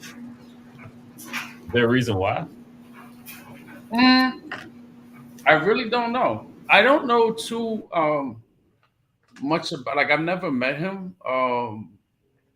I've just seen the videos that everybody sees, and there's other things I've watched of him, but I don't know. I'm guessing that more than likely it's for he moved there to spread Islam. Probably that's probably the reason why. Maybe somebody at a masjid wanted to employ him as like an imam or an educator or something. Sometimes I have a friend. He's Puerto Rican. He's an imam. He studied in Egypt, and he does that. Like he'll be living in North Jersey. He's originally from North Philly, and then he'll be in Pennsylvania, and then he'll be like in Ohio. So it could be for those reasons. Okay. Yeah, that's of all places, like Australia is always like the most random places on earth to me. Yeah, I would be scared to move there. The spiders are too big. Spiders, gators, snakes, bruh. They got gators and crocodiles, bruh. Yeah, it's like Oh no, no, those are Aboriginal. Stop it. Stop it. I showed the pictures, bro. Stop it. Oh yeah, that's right. Because the Nile is in Mississippi. And I showed you the boats on how they got to Egypt as well. So stop it. because Egypt is in Memphis. Yeah, it's in Memphis, and crunk music derives from the eastern part of Kemet. And the Mhm. Garden of Eden is in Miami, Florida. That's Facts. why you can see the similarities between uh, Crumpin and the Eritrean and Ethiopian dance style for sure. Yeah, you definitely can, bro. Especially when the Somalis be having AKs, Yeah, I mean that. yeah. Yo, y'all niggas hell, bro. Chill. Hey, But but you look, guys don't have from the clubhouse days. Like man, you guys have no idea. I really admire the information that y'all bring, because Gullah Geechee is just it's not really something spoken of too much, and it's I think it's a big puzzle piece in proving that the Wabos are very off. It's I was telling Gullah, like, I don't know if y'all remember Brooke Rodriguez. She used to be on Clubhouse. Yeah, I've been trying to find her, man, and I would love to have her and Gullah and any of you guys on my platform, man, because I really enjoy the information that's being brought by anybody that's contributing to disproving the Wabos. But I think it would be even more. It's not that the information is not sufficient. The information is beyond sufficient, but to have the perspective of other so-called Latinos and so-called Native Americans in on the discussion, because it's like it kind of like it's for me it's kind of disappointing. Like, I mean, I think I'm probably maybe the only so-called Latino. Maybe there might be others. If there are, I'm not aware. That says something on a public scale. I mean, I've seen it on groups in Facebook. Like, matter of fact, I had the brother Jerry Roman on, and he's real instrumental in speaking about the Taino culture and stuff like that. And he's very anti-Wabo.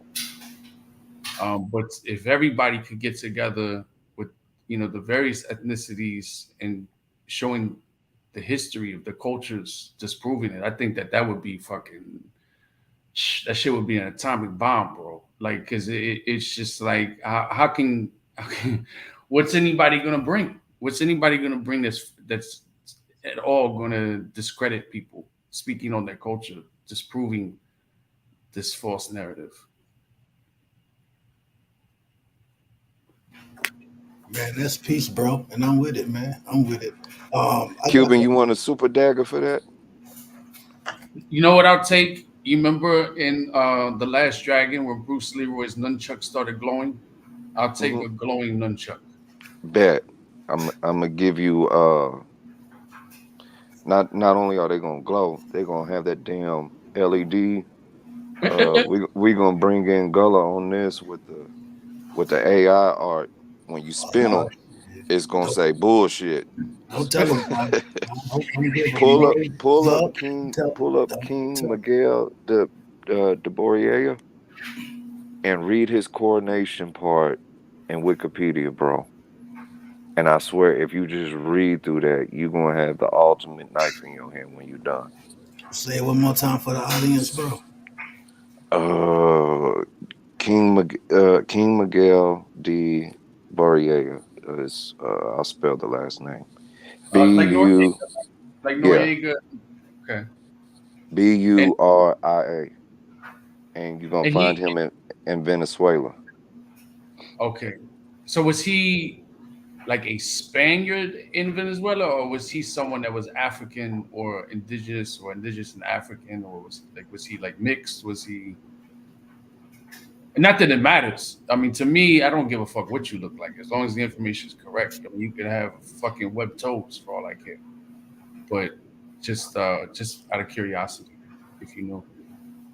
Short and story is born in Africa, got placed in bondage over here. Got you. Gets out of bondage, becomes labeled a king even through the Spanish powers. But if you read through the coronation part, I'll just read it to y'all.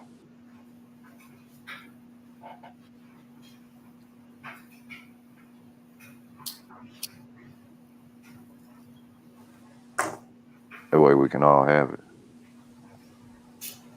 Let me see.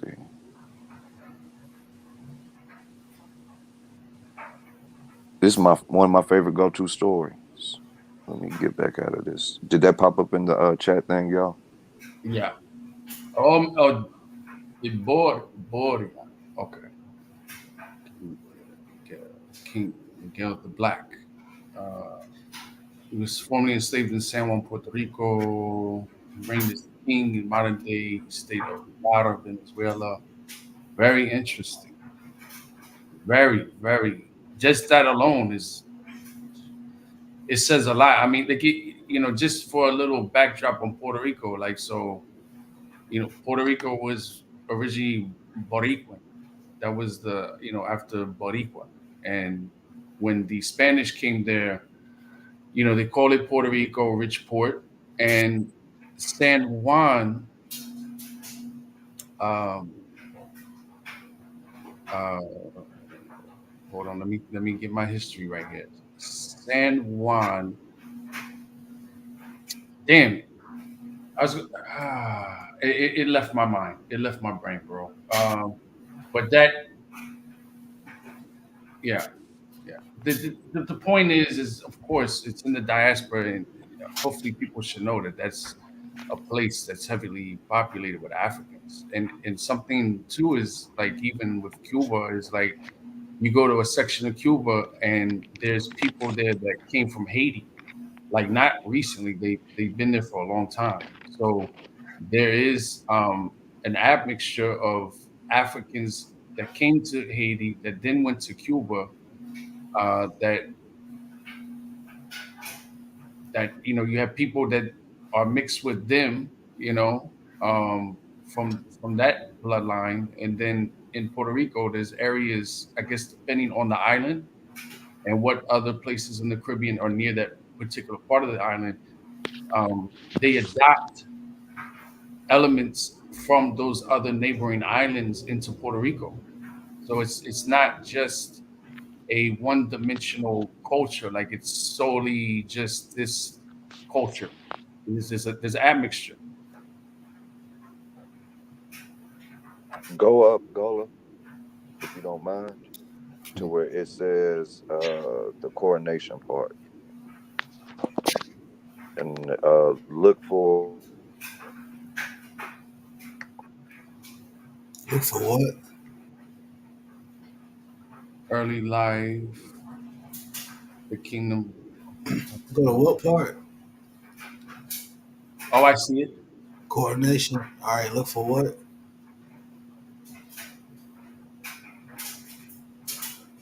It says You said using his newly acquired riches, Miguel began an emancipatory campaign directed towards other enslaved Africans as well as Christianized natives. This proved successful, and many joined him, leading to a population of around 180. Several of the mine workers, among which his, among which was his partner Guillermo and the couple's son. Miguel's settlement was built in a strategic location near an inlet or cove, with natural protection on the side that faced a river with an untraversable rock formation. It was fenced with two doors and had guards at its entrance ready to defend in the case of an attack from the Spaniards.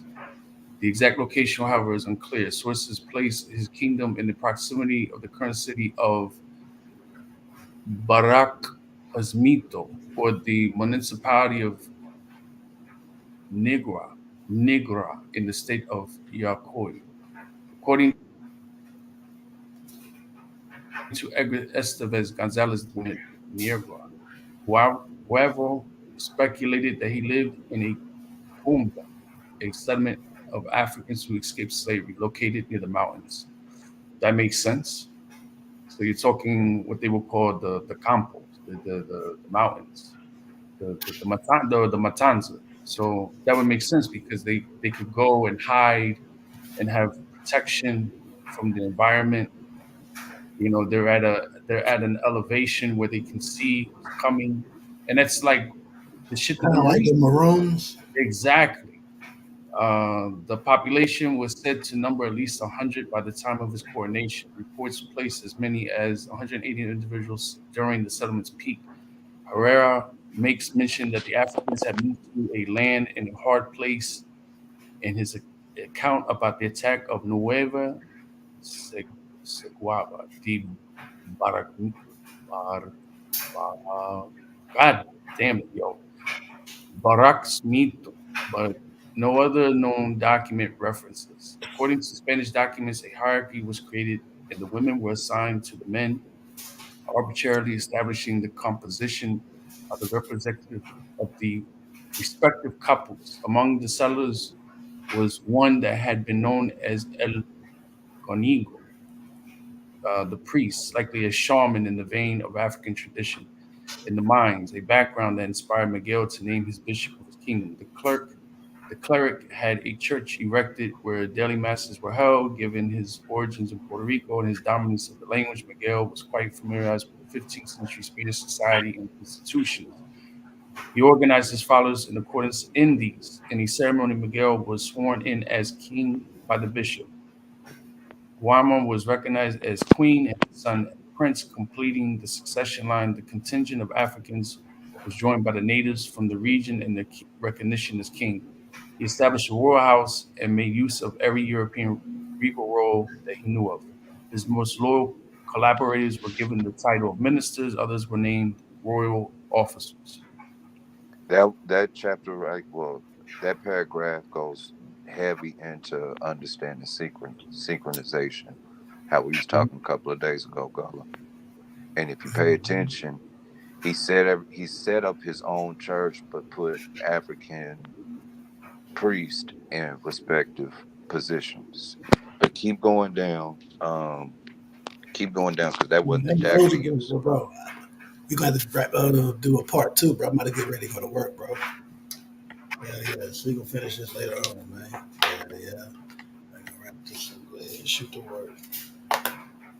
Yeah, man. Yeah. Do it. That'd be what's up with part two to this. Very interesting. Yeah. Shit, it might be a late night show tonight. About it'll be after midnight. About 1 or 2, or if not, shit like I did this morning. I'll go about 9, 10 or whatever. Yo, I don't got I'm off the wrong, so we cool with it. You feel me? But yeah, boom. Appreciate everybody for tuning in. Like, share, comment. Big up to you, Mel. You just coming in. Please run this all the way back and watch the whole thing, yo. It gives a whole bunch of fire information, yo. You feel me? And yeah, a whole bunch of stuff to beat us some elbows with. Then I drop Pocahontas primary, yo. Mhm. So shit, man. Yeah, like that shit up there, bro. Yeah, Gullah Grill TV. Subscribe to Enter the Crisis. Big up the Cuban. You know what I'm saying? People been asking about you too. Y'all sitting that joint to Courtney and whatnot. She was like, "Oh shit, Cuban." You know what I'm saying? So yeah, people miss you, bro. You know what I'm saying? Vasa, always been a goddamn. It's always a pleasure chopping it up with my Gullah cousin from Oklahoma. You feel me? Monte, you already know, yo. PD 910. You feel me? Yeah. Appreciate y'all, man. Gullah Grill TV, man. Shit hit different over here, yo. And yeah, we out this thing. Peace to everybody. Be safe out there. Peace.